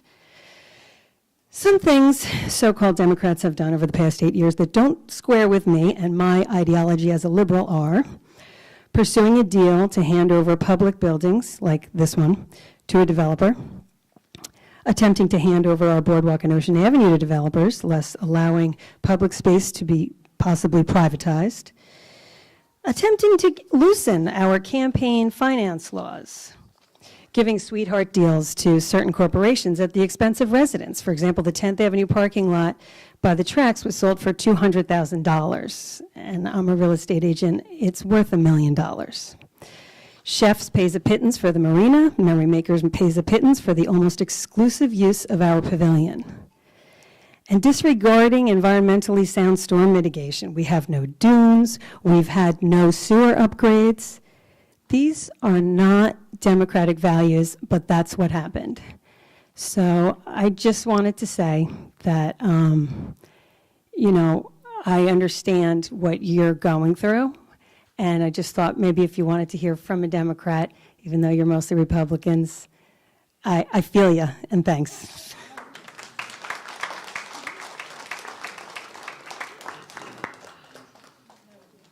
Mark Pfeiffer, 319 Fifth Avenue. On the pilot program, a lot of people probably don't know how little taxes are actually paid. So the building that's up on the old Haven Fish Market, 616 Fifth Avenue, condo 308, paid $877,500 for their condo on December 20th, 2015. Their property taxes are $1,125. Reason being is they are assessed for land only, no improvements. So I went down every one of the condos there. I don't see any assessments for improvements. So is that how a pilot program works, that it's only for land and no improvements? No, if those are new constructions, there might be an added assessment. The assessor will go back to the, go ahead, I'm sorry, Christine. There's two phases to their bill. One bill is for the land, and the other part is through the agreement that was set for 30 years, and there's a set amount. It comes out on a separate bill, so I don't know what you were looking at. I'm looking at the Monmouth County tax website, which gives every home, every... See, that's the tax. You see, you're right, but you're wrong. You're looking at the website that shows taxes. Pilot agreements are not considered taxes. That's why it's probably not on the website you're looking at. Well, I mean, you're right. I'm just telling you that's it's apples and oranges. It shows that, my info is correct, when I look at my info. So for what I'm assessed for my land and for my improvements, when I was reassessed, I don't disagree with those numbers, but I'm assessed for a land amount and an improvement amount. It's on the tax website. For these condos, they're just showing a land assessment, is all I'm saying. So how are they paying more than that in taxes if they're only assessed for the land? So the point being is, why don't we challenge this? Who says we can't challenge something? Contracts have been broken that have been deemed to be irresponsible or for whatever reason. But why don't we think about challenging it? There's a lot of money in these buildings, and, looking at the apartments on 10th Avenue, that's probably pilot. I don't know for sure, because there's no tax records yet to look up. But who says we can't challenge this?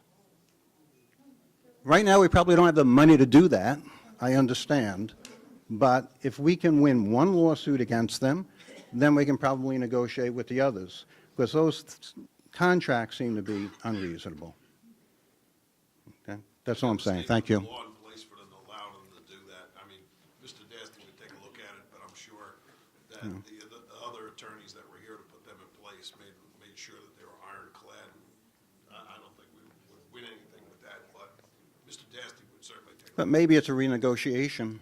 So I can tell you what you lawsuits are want to hear, settled. I can tell you what's going to happen. Okay. I mean, if we were to sue, for instance, Joe Blow, who just bought the apartment that you just mentioned, we'd have to sue his mortgage company, because his mortgage company gave him a mortgage based upon what his monthly payments were going to be. And we're suggesting that we break an ironclad written document, which was approved by a borough ordinance and a borough resolution, and that would upset that financial apple cart over there. Not only would Joe Blow be involved in the lawsuit, the mortgage company would, because now all of a sudden their mortgage is in jeopardy. And it's, like it or not, it is a legitimately enacted ordinance that the state legislature allows, though, through the pilot agreement. That's a state statute. You got to, right now, Belmar has enough fish to fry before we start worrying about. I do not deny that, whatever. This is for us to think about for the future. Like I said, we probably don't have the money to sue them right now. But at some point, in a few years, maybe we can. And, you know, let the bank go to the person and complain about, you know, well, get them involved, get the homeowner involved, because it's the building owner who's still making out with this. These pilot agreements, people are finally, now maybe for a town like Jersey City, which was depressed for so many years, I don't represent, my kid lives there, but I don't represent Jersey City. But maybe the pilot agreement may have been then. You've been to Jersey City lately? It looks wonderful, right? I grew up in Hoboken. Well, okay, So. so I think that in the towns I represent, the last few years, there's a pushback on these pilot agreements. And maybe the legislature has to think about the law that they enacted and whether or not that law is still needed. That would get the relief that you're suggesting before a lawsuit against an ironclad contract that was approved by ordinances gets overturned. All right, so something to think about. And Mayor, you know, we had a conversation at the last council meeting, and thank you for saying that you're not going to be doing more of these pilot agreements. You might have to do some incentives that make sense, but not like we're giving away the ship. So thank you for that.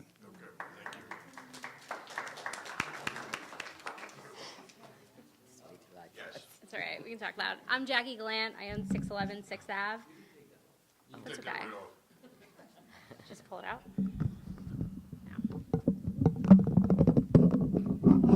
Thank you. Thank you. For the under 5 foot crowd. So I'm at 611 6th Ave. This is my mom, Scotty Gallant. She's at 602 6th Ave. A couple questions that we have. We've looked at the budget a little bit, but in honesty, not that detailed. But some of the questions I have is, it sounds like you're going for transparency, but you're speaking of contracts that aren't visible to us. Like, these are things that if our tax money's paying for it, I'd like to see these contracts that are causing a $350,000 increase. I'd also wonder, one of the quick things I looked at was the health insurance. It seems like the package that we offer from Belmar is pretty lucrative, where only $200,000 comes from employees, but $2.2 million comes out of taxpayer money. So I'd like to know how many employees that covers. Is that something that can be looked at and altered? Because that's not a standard. I work in sales, and that's insane, and I work for a very good company. The other thing that I'm kind of a little disappointed on is there's a lot of talk about transparency, and you guys are coming to us with this, but no one has a clear number. And I've heard 6%, 7%, 8.5%, 9%, but that's almost like a blended margin. And it seems like fuzzy sales math when this is kind of dealing with people's property tax and what we're going to pay to live here.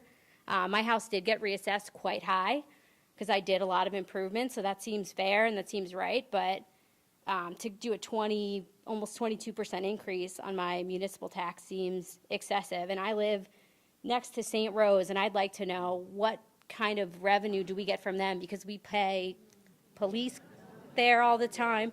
They use this building, and it's just a pain in my side. I was hesitant to come up here because I've had the code enforcement after me for years for irrelevant things because I found out something else about him. There's a lot of little nitpicky things in town that I've had to come into this room before.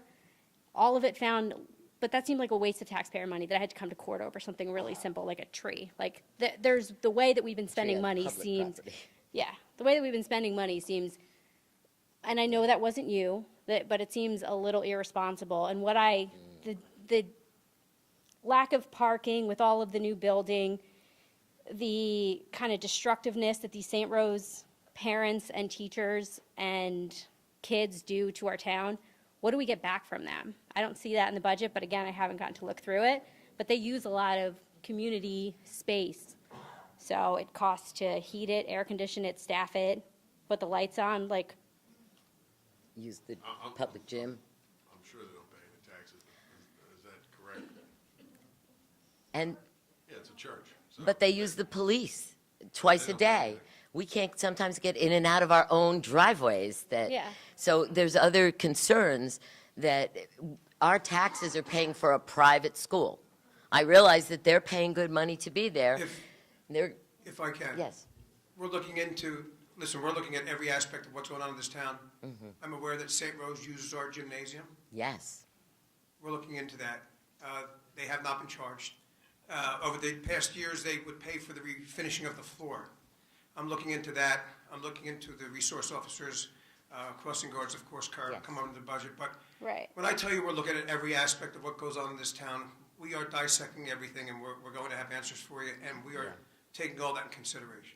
Yeah, because we'd like to see it, because the budget that I got to briefly skim through are general line item numbers, but it's not really accounting for the number of employees that it's talking about.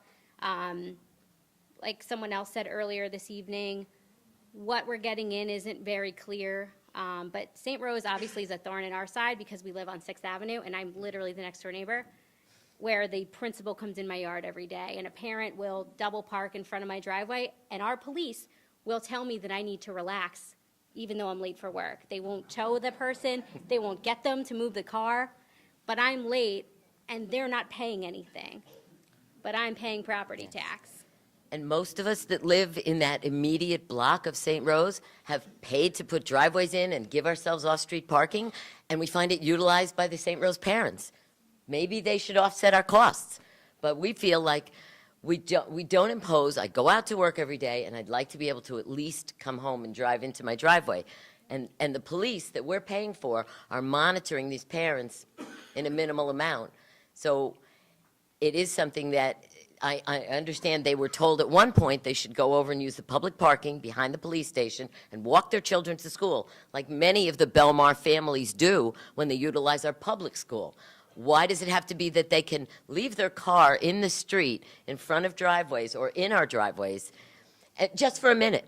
But that minute can count for us. I'm driving to work myself. I work for the state. So I do feel like this is something that the principal has really been very good about trying to speak with us personally, but it doesn't trickle down. And then finding out that they don't supplement the cost of doing their business in our town, and we're going to pay for that. They don't pay taxes, but they definitely charge a lot in tuition and use our community assets. Right. That's what we were talking about. Right. The other thing with all of these new buildings that happened, there's been no additional parking, and a lot of that impacts us directly on Right. 5th and 6th Avenue with those condos that the gentleman before us was referring to. The new condos Where are they don't have parking. There's just a lot of things that you talk about these new deals, and they'll be done differently, and they may need to be incentivized. Or do we have the space for these people to come in these condos that are being built and this parking that is being sold to build? That's just stuff that we'd like to have considered. Thanks. Thank you.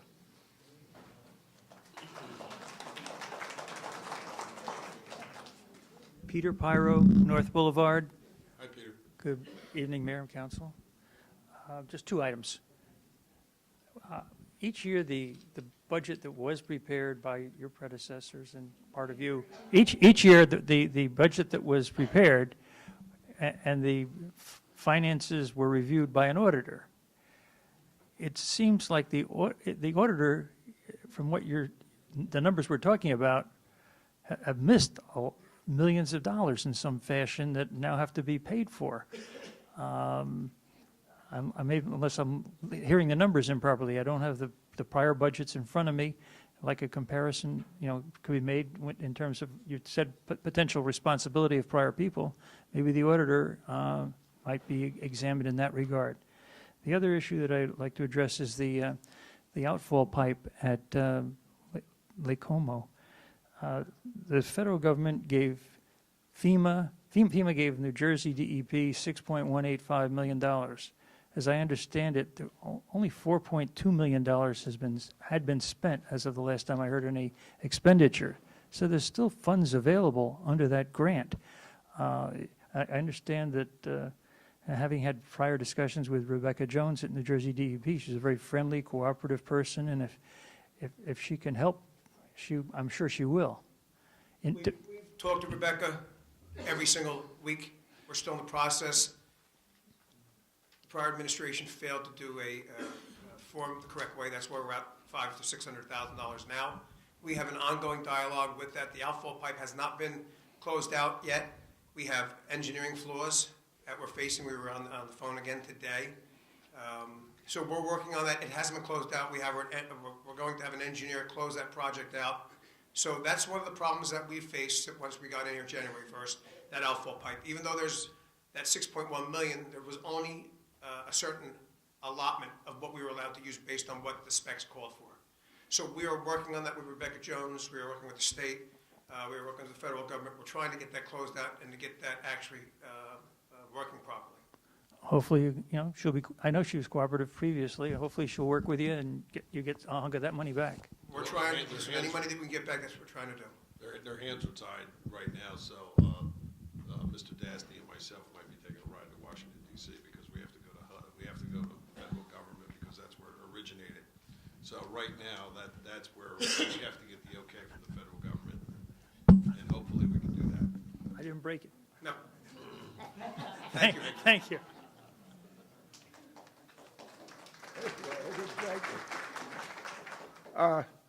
Tom Dilberger, 1000 River Road. Mr. Mayor, about the one thing that really hurts every time I ever hear the word interest, something I've heard many years ago, it drives me crazy. That's money giving birth to money. And now we're stuck. We're trying to pay off money that never was. It's almost an illusion of money, but the money, this illusion is increasing and everything. I just want to say that about interest. It's an amazing thing. Now, Believe me, I cringe looking at it. So. yeah, but we supported you and we supported your team. And I never knew what Matt was doing. He never said, hey, Tom, I'm doing this here and that.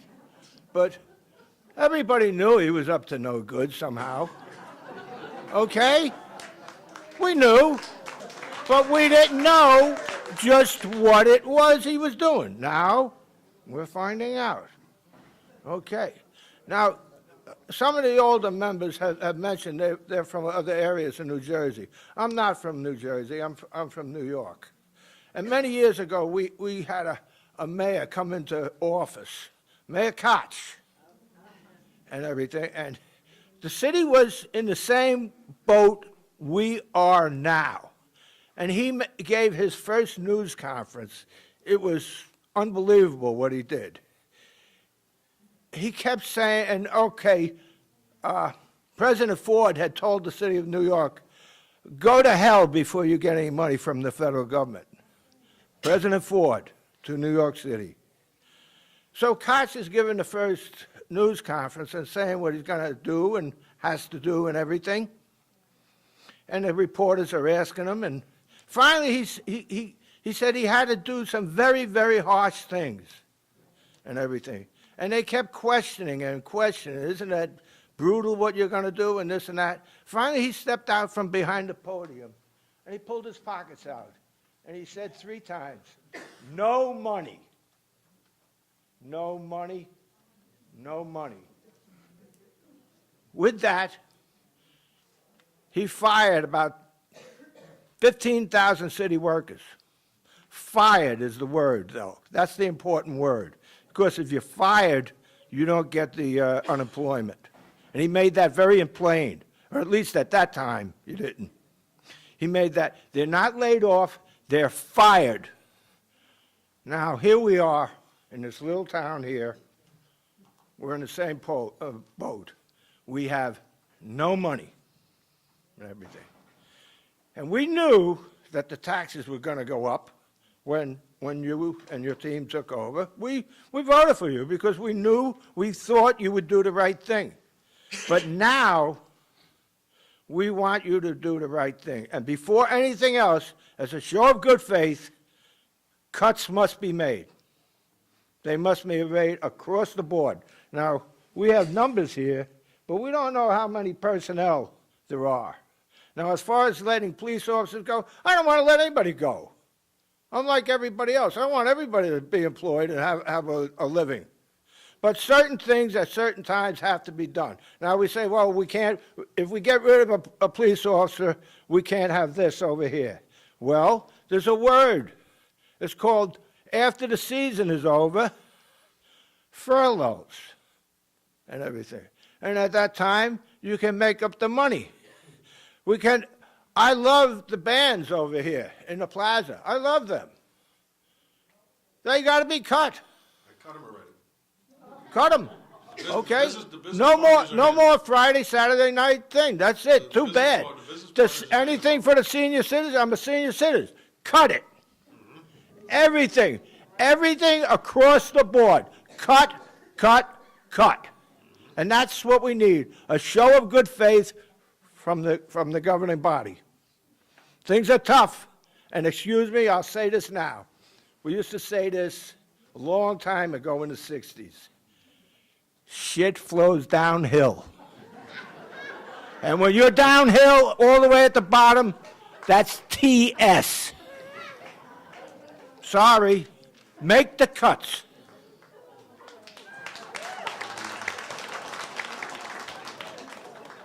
Okay, anyone else?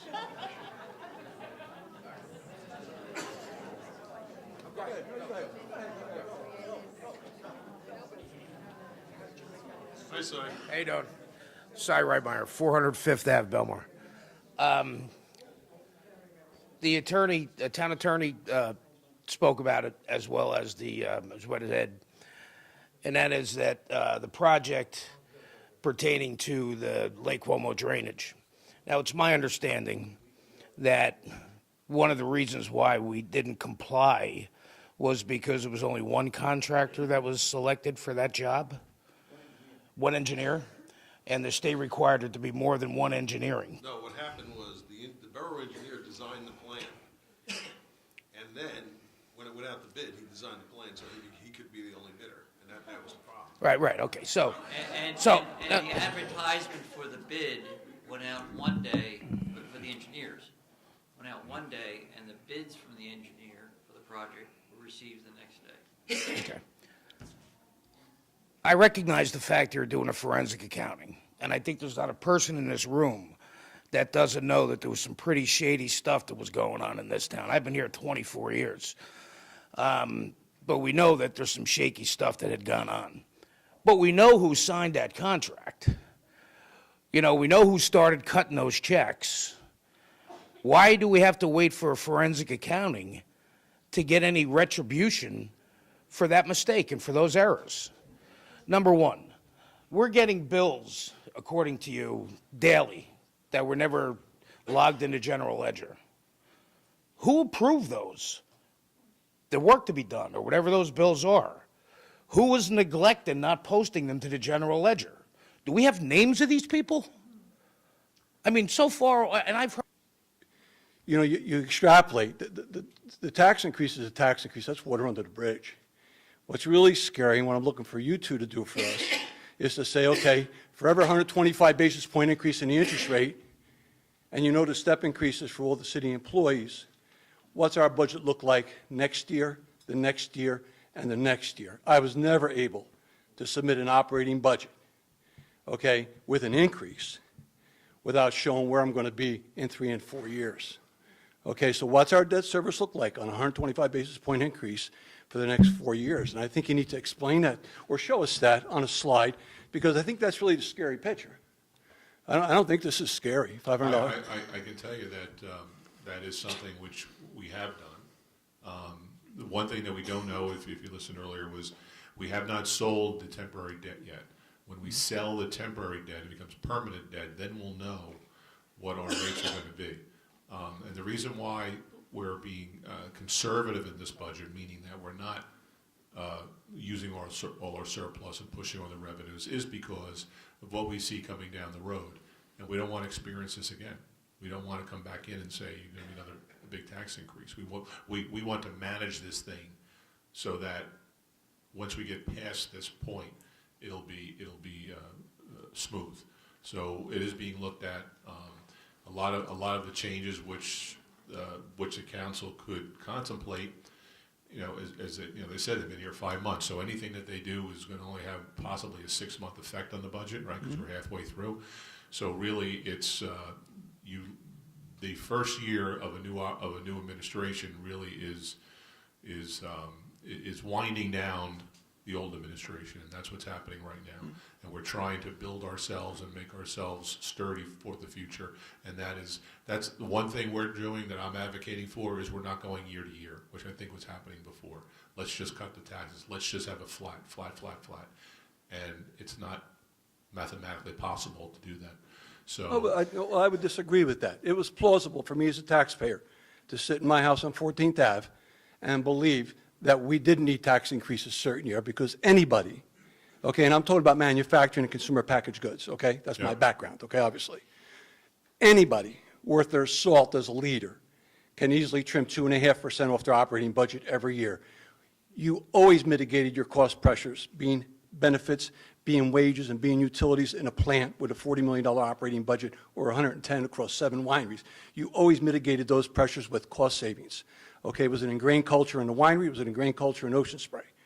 Okay, any leader worth their salt can find 2.5% of their operating budget every year, easily. To your point, that we should have done it in dribs and drabs, true, but it was a shell game with Matt P.T. Barnum Doherty. Okay, let's get real, okay?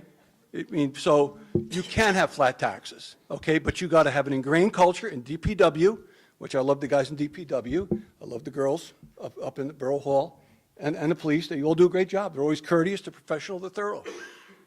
But you got to go back to those people who make the spend. They're responsible for the spend, and you got to press them for that 2.5% cut every year. It exists.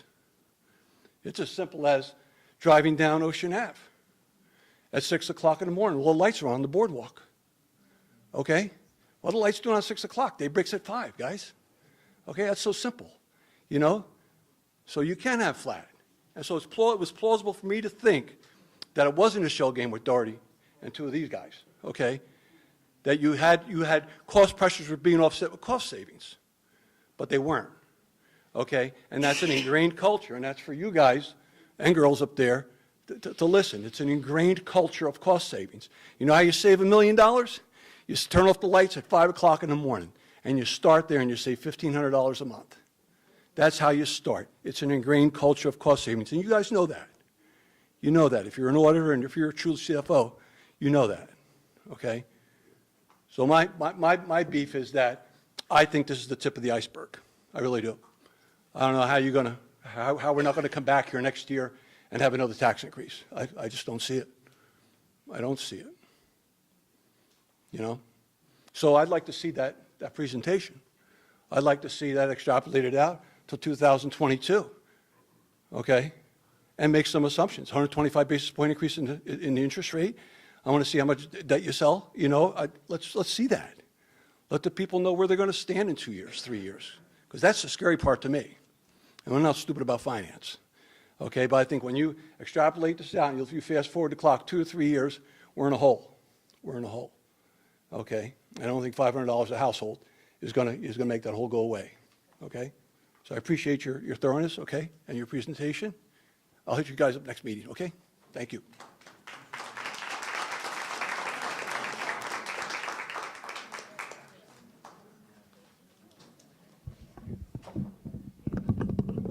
Barbara Latagona, 209 7th Avenue. I'm a little concerned about the decline in businesses here in town. I see a lot of empty stores, and having these rate increases, what can you do for business owners as far as incentives to come and put their businesses back in Belmar? I see more fleeing or leaving than coming.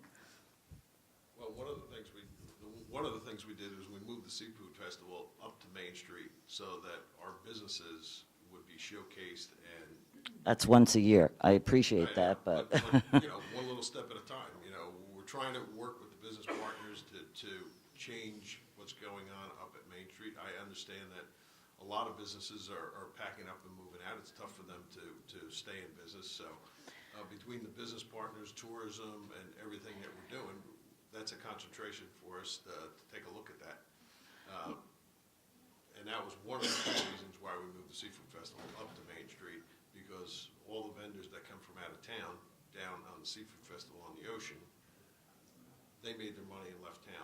Right, I understand that, but I'm talking about the not just seasonal businesses, but, the ones that are here all year long and don't get the foot traffic during the winter as opposed to the summer. But what could you do as a town to keep the businesses here and attract more so that we don't look like a ghost town, empty stores and, during the winter months? Yeah, well, we work close with the business partners and try to figure that out.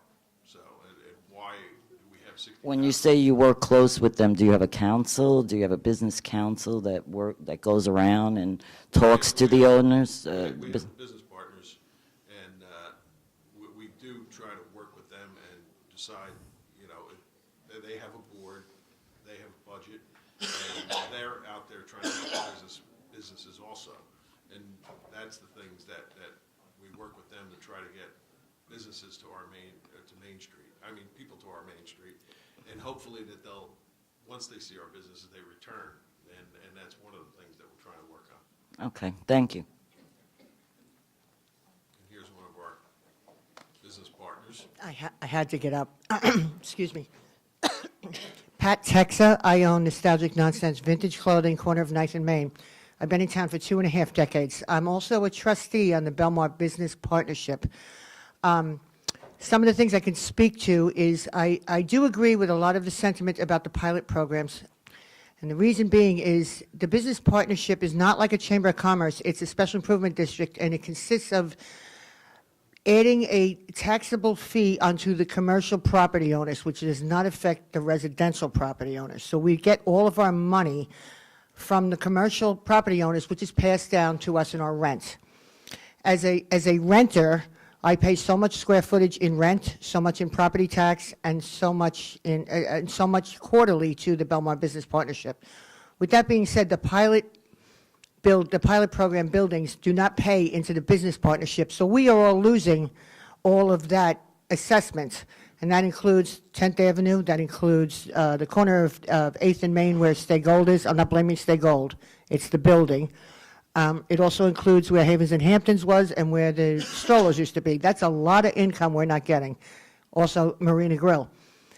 With all of that, we are trying very hard within our budget to try and retain the businesses that are here, but because of the costs of a lot of things, it's hard. It really is hard. But we have taken over the Friday night concerts. That comes out of our budget, not the budget for the residents, okay? So you just all need to know that the concerts are not going away. The borough's not paying for them, we are, okay? The other thing we do is we do the cruise nights 3 times this summer. We do the Pirate Walk. Last year we had our first sidewalk sale in many, many years to help the businesses. And we were supportive of the Seafood Festival coming to the downtown. So it's baby steps. That's all I'm going to say. The other thing is I do ask a lot of the residents to appreciate that as business owners, we're paying for things. We're paying for the bicycle racks. We're paying for the potted plants on Main Street. We're paying for a lot of things that you're not even aware of. So maybe come by once in a while. Even if you don't buy anything, say hi, know what we're about, recommend us to somebody else. That in itself will help us to make more money and get more support to offset some of the costs that are incurred to us, not to the budget, the borough's budget. All right, so I hope I explained a few things to everybody, and the concerts are not going away. Thank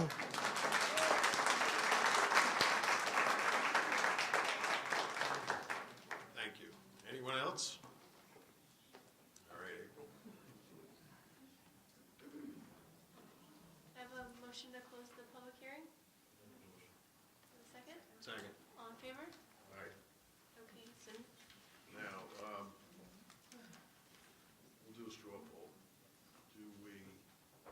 take another look at this budget one more time? I mean, I've went over it, I've been dealing with it for 4 months, but Pat, do we go forward, or do you want to take a look at it one more time? And vote on it next meeting? All right, Tom?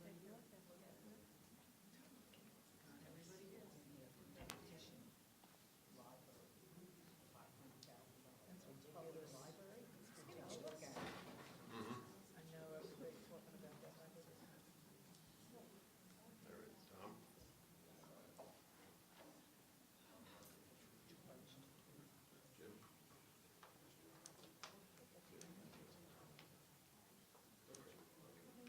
All right, well.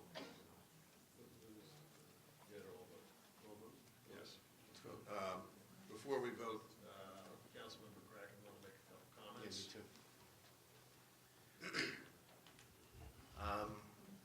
I took notes. We had 24 people come up and share their concerns, make some statements. And I think that that there are several comments in here that we should take into consideration and look into very seriously. As our auditor was speaking earlier, I believe it was when Peter was up here sharing his concerns.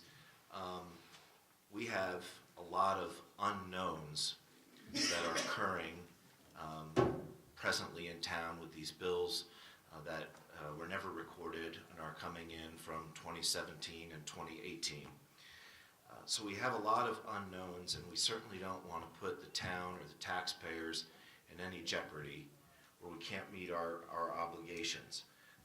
But I do feel that there are some things that came up tonight, and I can't summarize all of them, but certainly, and I know Christine, you agreed to do this, to look into the increase in, it may not be an increase, but to look into the municipal court issue that was raised on the budget. There was a question about looking into people not being paid the non-contractual increases and how we're handling those. Someone did bring up the fact that we should make bring the referendum to a vote, or bring the tax increase to a referendum. I'm personally not in favor of increasing more costs to Belmar residents by doing that. Those referendums are expensive, and I feel that we were elected to do a job up here and to listen to you and make decisions, and you'll make a decision in November as to what you want to do, but those things have a tendency to be expensive. We also had suggestions of talking about regionalization plans in the state budget process, which is certainly something we want to be very attuned to.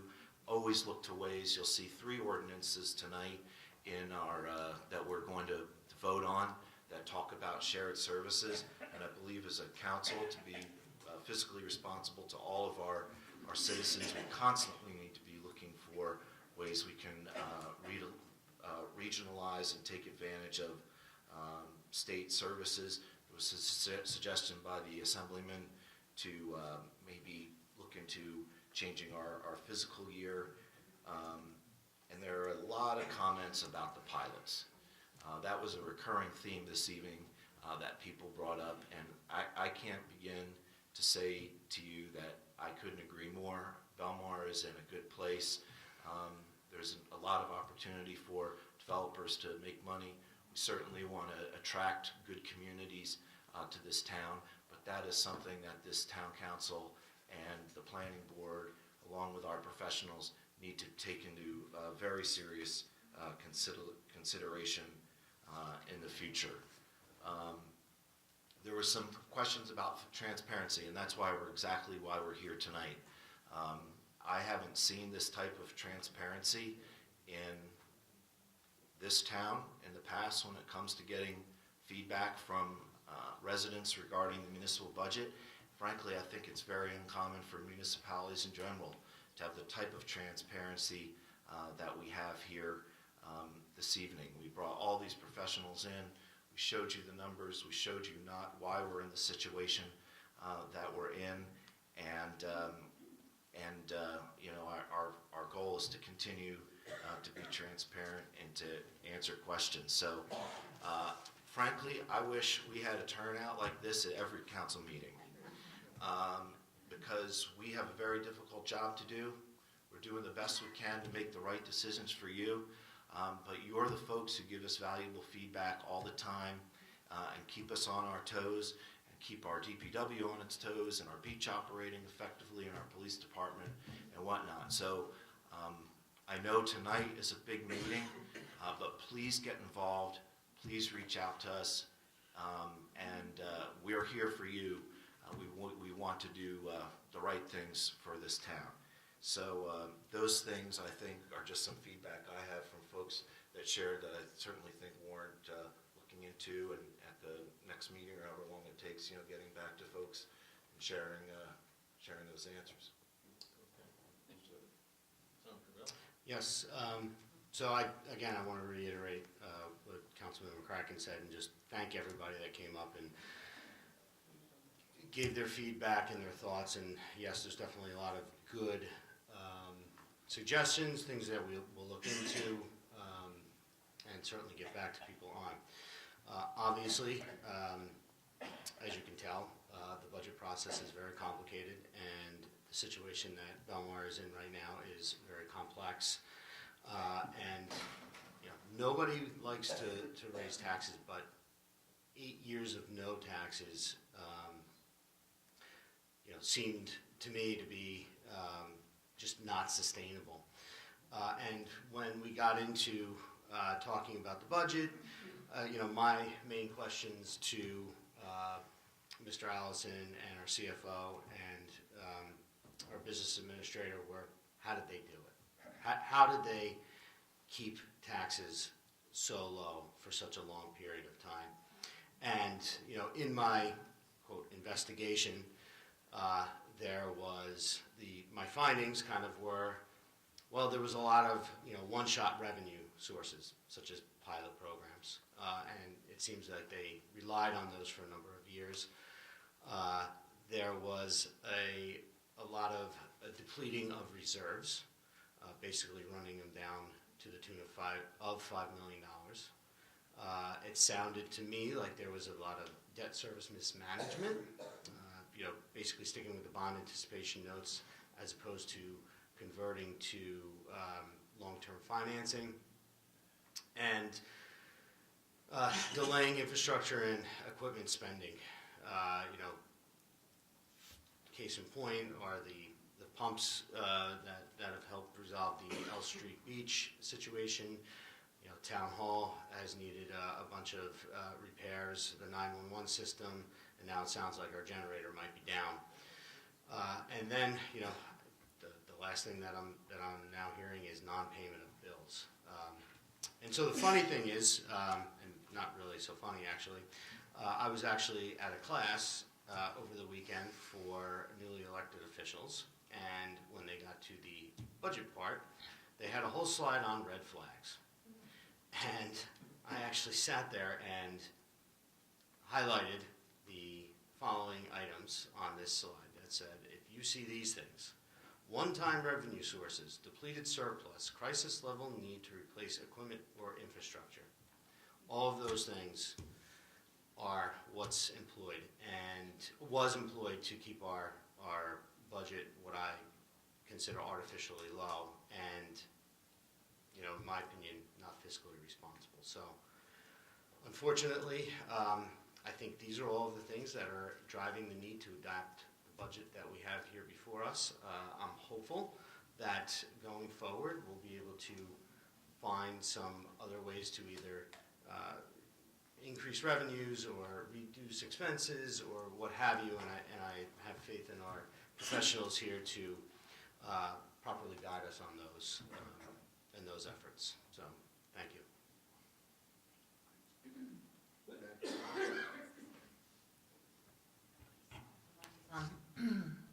Thank you, everyone, for coming up and sharing your experiences with us and your feelings about this budget. I'm very conflicted about it myself.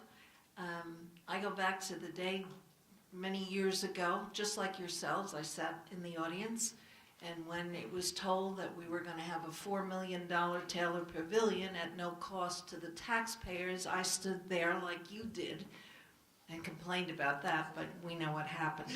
So this is the fix that we're in now, and we're trying to do the best we possibly can. I'm worried about the bills that come in every week that we have no idea are coming in and don't know who signed for them or didn't sign for it, no record for it, and this hurts.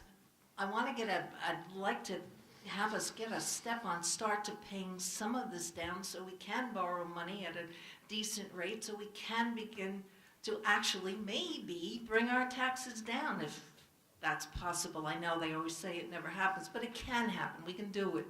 I know we can do it. I live here, my family lives here, my grandchildren are here. We're all going to, take this hit. If it was only done responsibly over the last 8 years, we wouldn't be in this spot. But we're going to take a deep breath, and we're going to get through it, and we're going to do better. And we're here. We're going to answer all your questions. We're not hiding anything. And come up at any time and contact us. Thank you very much.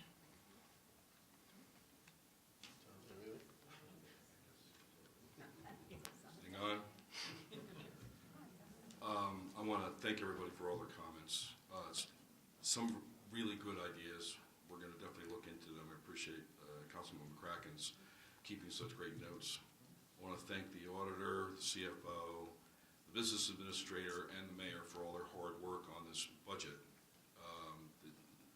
As you've heard many times tonight, this is definitely not easy. No one up here is happy about the situation we're in and what we're faced with. I definitely identify with Councilman McCracken again when he talks about how angry he is. I'll be honest, no one's angrier than I am. Because I feel definitely a certain sense of responsibility. I ask a lot of questions. Business Administrator Kirschenbaum can tell you the kind of questions I ask. A lot of questions. I always have. I asked the questions I thought needed to be asked, and I was told the answers that were fine. And I was more than happy to go along with the no tax increase gravy train. It sounded great. I know, who doesn't like no new taxes? And in hindsight, well, it is what it is.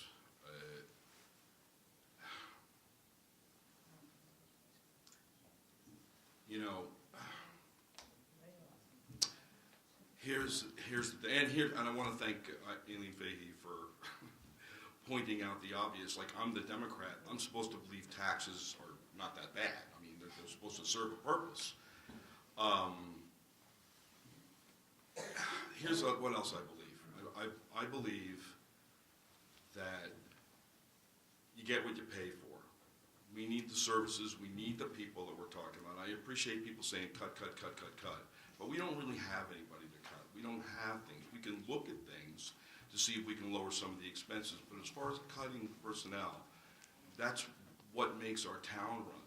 And we know that if we got rid of these people or these people, then people in the community would feel that loss, and it would be bad for the town. You get what you pay for. You don't get something for nothing. And here's the other thing I believe, and this is really tough. I don't believe elected officials, when they're faced with difficult decisions like this, with really having to make a difficult decision, should just kick the can down the road, for whatever reason. I hate when they do it in Washington. I hate when they do it in Trenton, and I'm not going to do it. I'm not going to do that. This is the right thing to do for the town, and unfortunately, this is the situation we're in. Thank you, Council President. I just got to say, I want to thank Bob Allison, our auditor, and Christine Manolio. They have been nonstop with this budget for the past 4 months. I've been involved with them. And the one thing I see that our former mayor, Ken Pringle, had walked in, and I remember him standing up at council meetings at every budget time, explaining to them about what they were doing so wrong.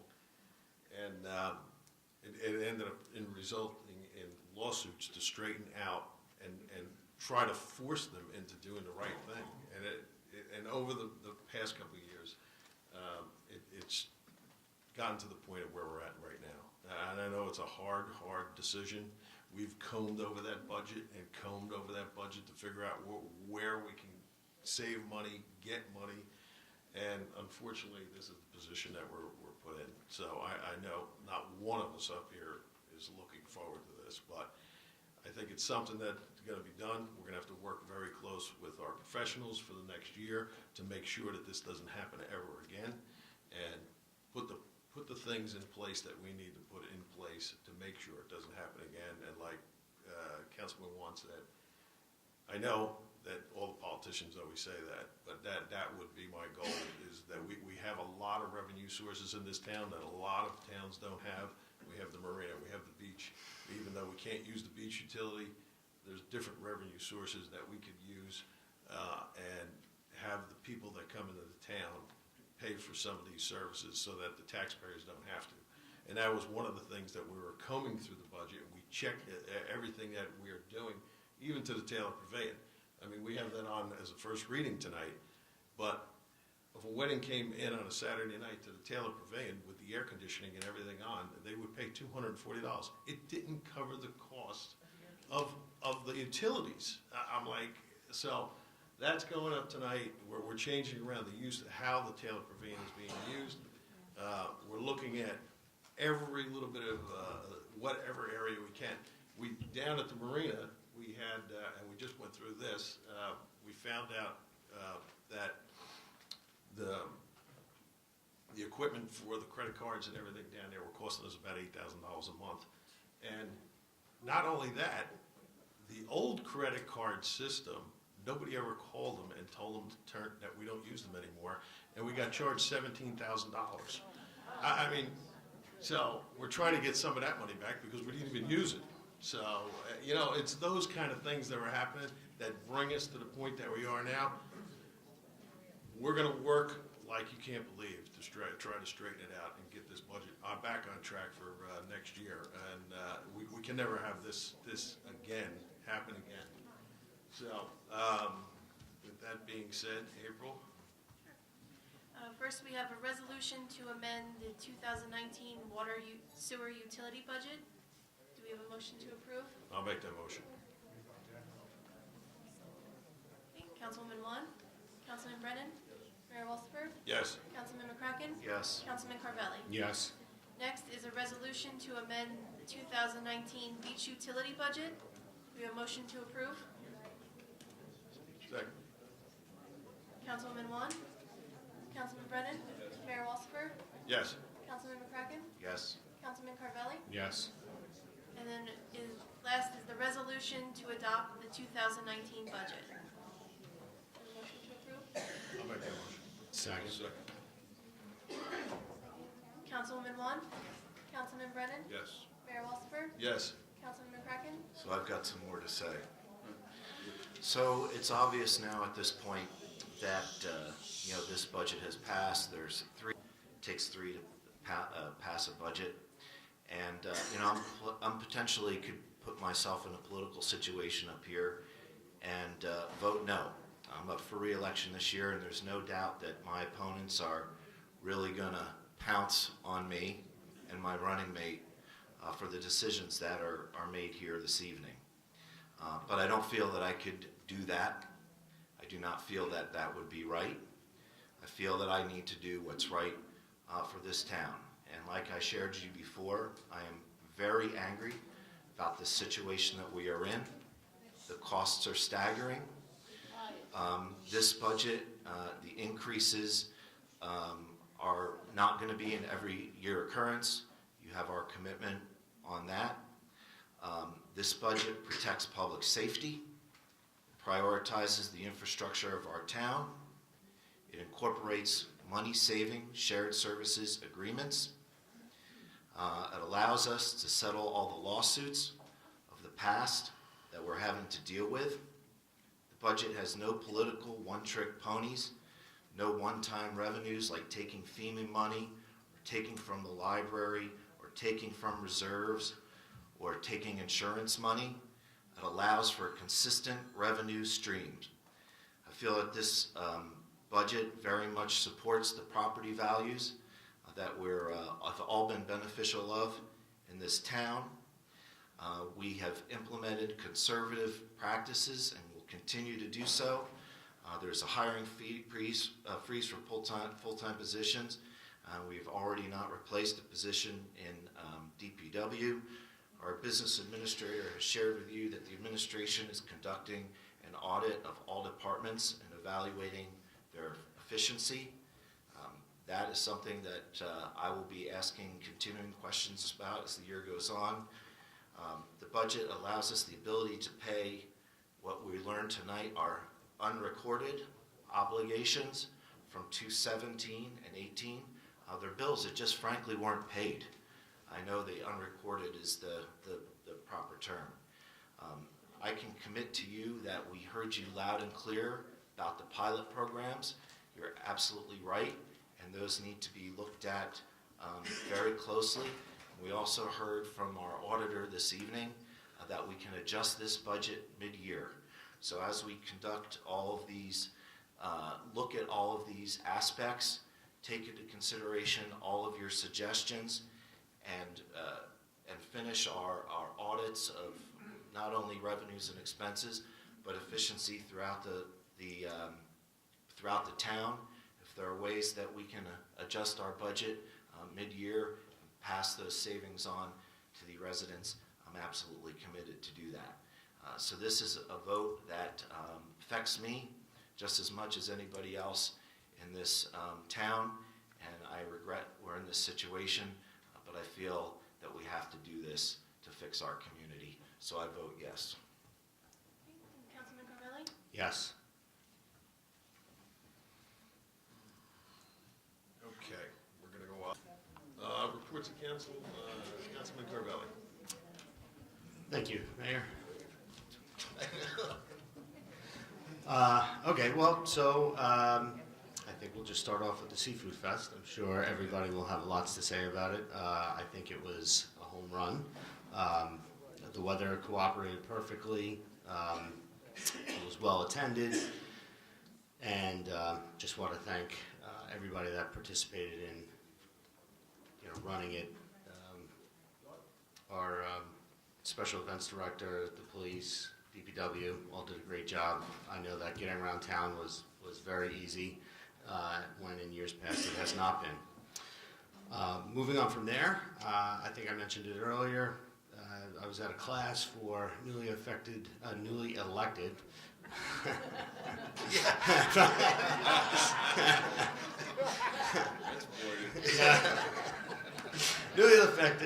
elected officials. It's called The Power and Duties of Local Elected Officials.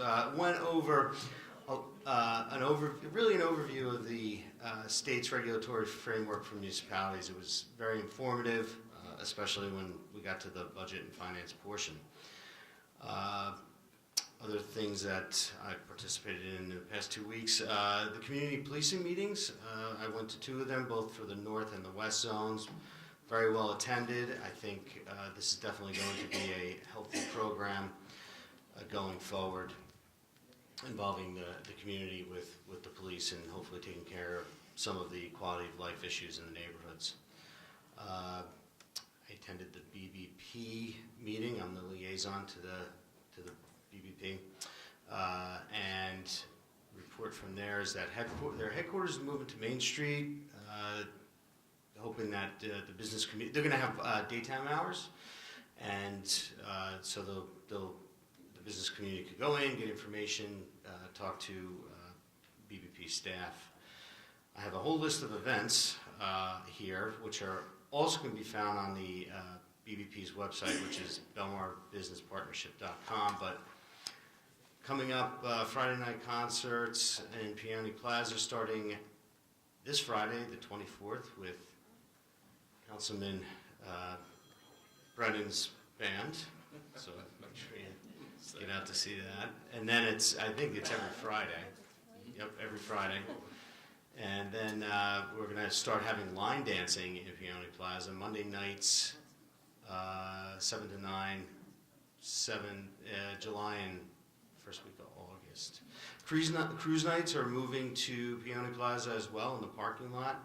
That's on the third Wednesday of the month for June through August. third annual Pirate Walk, which we've already heard about. That's on the 16th of June. 15th? Oh, yeah, okay. I got the rain date, and thank you. The rain date's the 16th. So there's pirate reenactment, kids treasure chest hunt, and this year there's a costume contest. And again, full details at the website or find them on social media.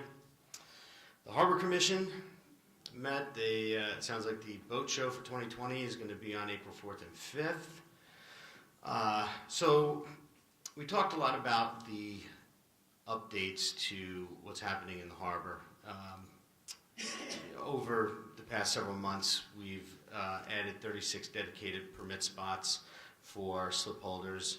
We've installed the Wi-Fi system, and we've changed the window for fuel and delivery such that they don't come between 6 and 9 a.m. And what's the benefit of all this? Well, it makes our marina more marketable, attractive to boat owners, and hopefully, we can get to max capacity on the boat slips. The ADA committee met.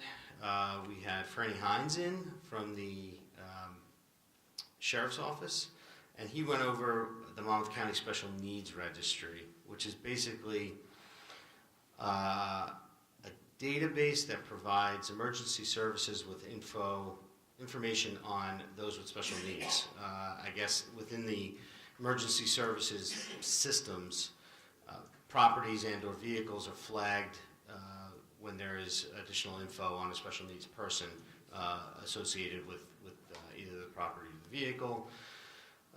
And so it's a good tool for anybody with special needs. And what is special needs? You'd be surprised. It's obviously people that have things like autism, or maybe they're wheelchair bound or what have you, but PTSD and diabetic people with severe diabetes are also considered to have special needs. I found that interesting. So anyway, you can go to either the ADA site to sign up for that registry, or you can also go to the Monmouth County Sheriff's Office website and get an application for that. And that is my report. Thank you. Councilmember Craig. Your other member of the newly elected officials. Shade Tree Commission meeting tomorrow night, 6 o'clock at the Belmar Library. And I have some good news for you. Does anyone want to hear good news? Like we all need a little bit tonight, right? Our borough administrator received an email today from Nelson Santiago, who's the Assistant Environmental Health Coordinator for the County of Monmouth with the Health Department. And the email reads, Dear Administrator Kirschenbaum, the L Street Bathing Beach has passed the 2 mandatory pre-season water quality sampling events as required under the Recreational Bathing Regulations NJAC 8:26-2.6. The bathing beach meets the water quality requirements to open as a recreational bathing beach. If you have any questions, please do not hesitate to call me. This is great news. And, obviously we're going to still take this situation very seriously, but we fixed that pump, and it obviously has made a major impact in that area, and I'm just delighted that we got this correspondence today. Thank you, Councilman Craig. Councilwoman Wong.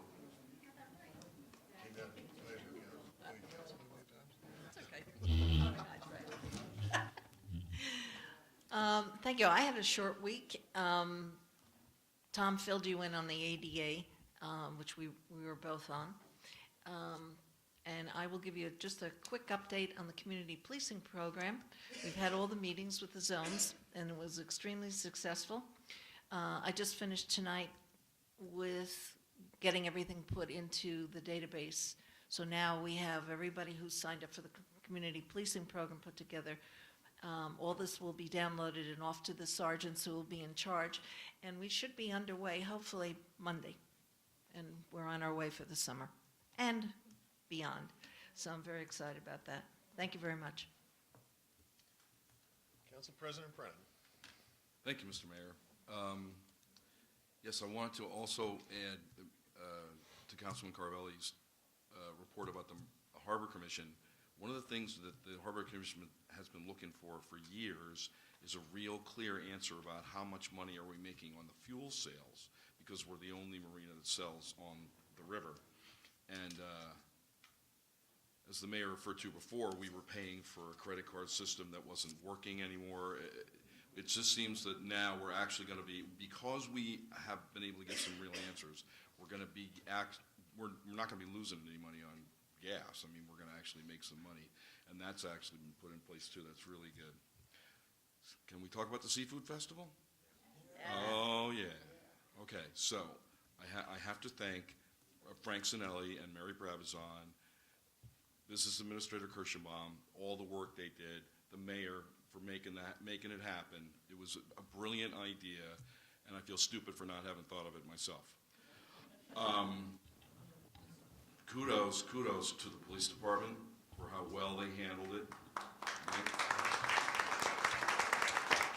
And super kudos to DPW for doing an outstanding job. Not only about setting it up, but literally as soon as it was over, it was clean and it was over. It was gone. I really want to hand it to John Sabia for the non-stop social media presence. I mean, I don't think he put the camera down once the entire weekend. We don't have the numbers yet. We don't have the numbers, but I can pretty much say I think it's basically an unmitigated success to move it over there. The feedback we've gotten is that the businesses around the festival site saw a huge increase in foot traffic, especially for retailers. The vendors, the food vendors in the festival did really, really well. I mean, naturally the weather helped. I'll take credit for that. That was me. The weather really helped. But I think also, if you talk to people, I think people were just really a lot happier. The festival goers were happier with that site because, especially if you had a stroller or a wheelchair or a walker, it was so much easier to get around. If you were a resident living further away from the site, one of the things that was really impressive is the roads never really closed. They got crowded, but traffic always moved.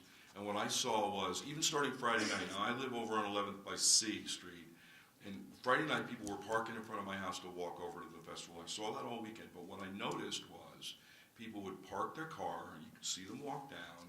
Instead of walking to the beach, they were walking to Main Street, which was great. They would go into the festival, they'd walk around, they'd buy some food, they'd stand around and eat it, they'd go and look at more stuff. And because there was no real place for them to park themselves, because we hadn't set up the tables with the chairs like at the lake site, they just kept moving. That's why they went into the stores, that's why they looked all over town. And when they were done standing around and walking, they walked back to their cars and they left. And then there was more parking for the people that were coming later. It was really, it could not have been, to my mind, it could not have been any better. We need to think in terms of some of the businesses that are not retailers, they're service businesses like the hairdressers and the barber shop and a couple of other ones. We need to take them into consideration next year and see what we can do, if anything, for them. But I think other than that, I don't see a single thing to complain about. We don't have the numbers yet, except we're pretty sure it was 100,000 people over the course of the weekend. We just can't beat it. So again, kudos to everybody involved. Thank you, And thanks to the mayor for getting the Elvis guy. He was great. I just want to echo what Council President Brennan said about the Seafood Festival. It was a big decision to change it, and you never know how it's going to work out, but it actually worked out well. I got to really thank John Sabia, Frank Sinelli, Mary Brabazon for doing an excellent job setting everything up, as well as the police department, and we can't say enough about Mike Campbell and his crew. I never seen the festival where everything was, with all of the amount of people, how the garbage was picked up, how clean it was, and it was really something to see, and he deserves a lot of credit, as well as the police department. I mean, we didn't really have major incidents down there. But one of the things I want to mention of John doing his social media work, advertising the train. Now, since we got rid of Sparks and we didn't have a marketing company, and John took over doing that, he marketed that New Jersey Transit like you can't believe it. And it actually, I was a little nervous because we really didn't advertise in newspapers or magazines or anything like that. It was all mostly social media. And to have 100,000 people down there, and it had to be over the course of 3 days, that many people. But when that train pulled in to the station, I mean, people really got, I mean, that train had to sit in the station for 25 minutes while the people all got off. So I really got to give him a lot of credit. He did a great job doing that. We moved the people in and out, and it's, you know, it's always nerve-wracking when you're making that big decision and that big move after 32 years down the beach to see if it's going to work out. And I think the businesses pretty much were happy because I've never seen so many people walking up and down Main Street. And Tom, thanks for that weather. I mean, that was the only other thing I have is it was nice to see Monmouth County chose Belmar to kick off the summer tourist season. We did that Monday at 11 o'clock down at the Taylor Pavilion, really well attended. And so we did the Monmouth County Tourism event down there. And that's my report. I don't want to go on too long because we still have a lot to go. But, all right, we'll move on to public session. Right, April? Right. Okay. Public session on anything on the resolution items that are listed here tonight. Anybody want to come up and say anything? All right. Motion to close the public session? I'll make the motion. Second. All in favor? Aye. Next, we have the consent agenda. Do we have a motion to approve the resolutions as listed on the consent agenda? I'll make the motion. Do we have a second? Second. Councilwoman Wong? Yes. Councilman Brennan? Yes. Mayor Walsifer? Yes. Councilman McCracken? Yes. Councilman Carvelli? Next are ordinances. We have second reading and public hearing of ordinance 2019-7, an ordinance amending and supplementing Chapter 19 traffic regarding the parking meter fees. This is open for public hearing if anyone would like to comment on this ordinance. And this is the ordinance to reduce the parking meters back to $1, correct? Yeah, okay. Can I have a motion to close the public hearing? So moved. Do you have a second? Second. All in favor? Aye. And a motion to adopt ordinance 2019-7? So moved. Whoever. Second.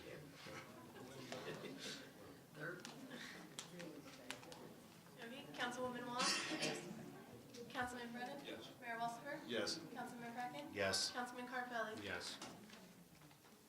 Next is the public hearing and second reading on ordinance 2019-7, an ordinance amending the stormwater management provisions, providing for storm drain inlet retrofitting. This is open for public hearing. I put him in 17. 17.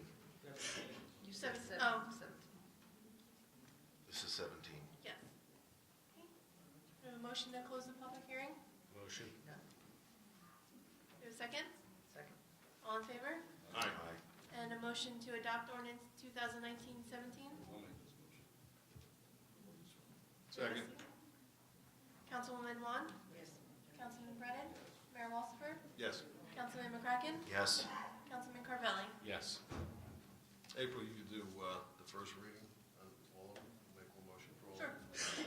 So next would be first reading and introduction on ordinances 2019-18, 2019-19, 2019-20, 21, and 22. Do we have a motion to offer these ordinances for first reading?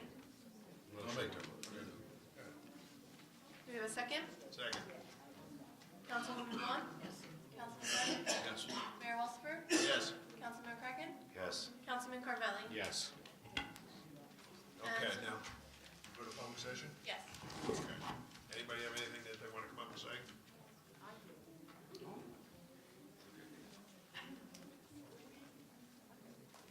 I was waiting, Randy. I was trying to protect you, but you do good. Randy Brazel, 101 11th. A question about the public policing thing. I have my new uniform ready to be the block captain, and I haven't heard from anybody. So when will? We just, I said tonight, we just got it all put into there was a lot of input in trying to read. It's all set. You'll be notified probably by the weekend. Okay. Yeah, you should get an email on it, honestly. Yeah. We'll Okay. do out a big blast of an email. Okay. Yeah. Secondly, thanks so much for the Seafood Festival. It was great, super great, especially for us down near the ocean. It was great to be able to drive. It really was. It was really great. I could actually go shopping and come back home, and it was great. Third thing, one thing that I didn't ask about the budget. In my old town, we used to have garbage pickup once a week. I understand in the summertime twice a week is great, but we really don't probably need garbage pickup twice a week in the middle of the winter. It probably would be a little bit of a cost savings. I don't know, just, Yeah, we'll have to look into that. it's just, Really you know, in the summertime, it's certainly I know necessary. Next year, at the end of the year, the recycling contract's up, and I think we're looking to take that back in-house because of the expense of it now. Right. So we're going to be looking at that. We'll take a look at it. I don't know if we could do it under this contract. Yeah, I don't know what the contract is, but if, you know, if we're willing to sacrifice a little bit, it'll save a little bit. Yeah. But thanks so much, guys. It was a tough decision. Glad you did it. Thanks. I bet. Hi again. Pat Texa, I own Nostalgic Nonsense Vintage Clothing, 903 Main Street. I have a question. I wasn't here for the first 15 minutes, so I didn't get an agenda. Did the country line dancing, did it get passed? Yeah. Oh, okay. Yeah. All right, yeah, because I wasn't here, you know. Anyway, I just wanted to clarify, country line dancing, Monday nights, Piano Plaza, July 1st to August 5th, so it's 6 weeks in a row, with the option to continue, because we asked for the special events for the whole summer, so we'll see. Secondly, and I ran the information booth for the businesses at the Seafood Festival, and I have to agree that Frank Sinelli, Mary Brabazon, Ed Kirschenbaum, they ran it smoothly. However, but I need to clarify something now. It's a tourism-sponsored event, okay? So for those that don't know it, that money goes to tourism. It doesn't go to the borough, okay? So I'm just clarifying, all right? I'm a tourism commissioner also, besides being a trustee on the BBP. So tourism didn't get thanked, and I'd just like to, throw that out there. I would also like to, I haven't been to a borough meeting in a long, long time, and this is one of the very first meetings I've been to in many years where not a single person on the council was dismissive of anybody speaking, okay? I haven't seen that it was a pleasure to see, whether you agreed or you disagreed, to see everybody treat everybody with respect, and I just want to make that point. That was very nice. And I have to, and Tom Brennan, as my friend, I want to say it took a lot of chutzpah to stand up there and go, I was wrong, and I really applaud you for standing up and saying what you needed to say. That was it.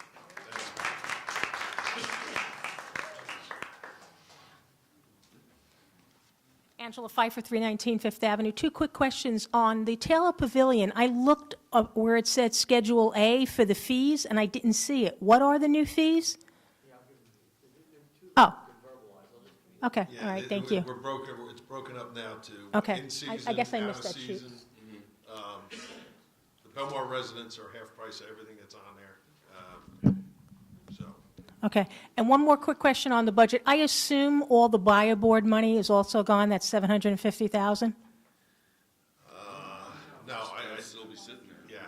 It's still sitting there? We're going to, I think we can start to use it to pay down some So we could use that to maybe buy down some of the debt? yeah, and I think there's a few things that we have to do to use that money, but Awesome. we're going to use it to pay down whatever debt we can.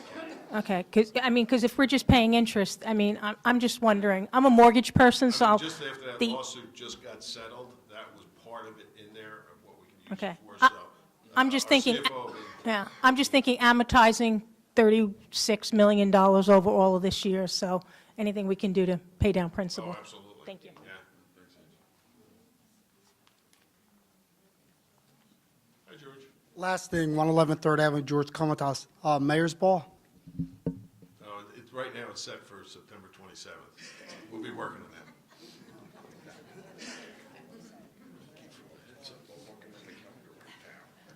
Elaine Stevens, 825 13th Avenue, Belmar. I just went through a lot of these things, and I know you've already passed the budget, but in looking at some of the allocations, I noticed that you're giving the Belmar Public Free Library $559,482. Now, that's a free public library, and this is an allocation. Are you sure all these allocations are, Well, that's on your tax bill. That's set by state law.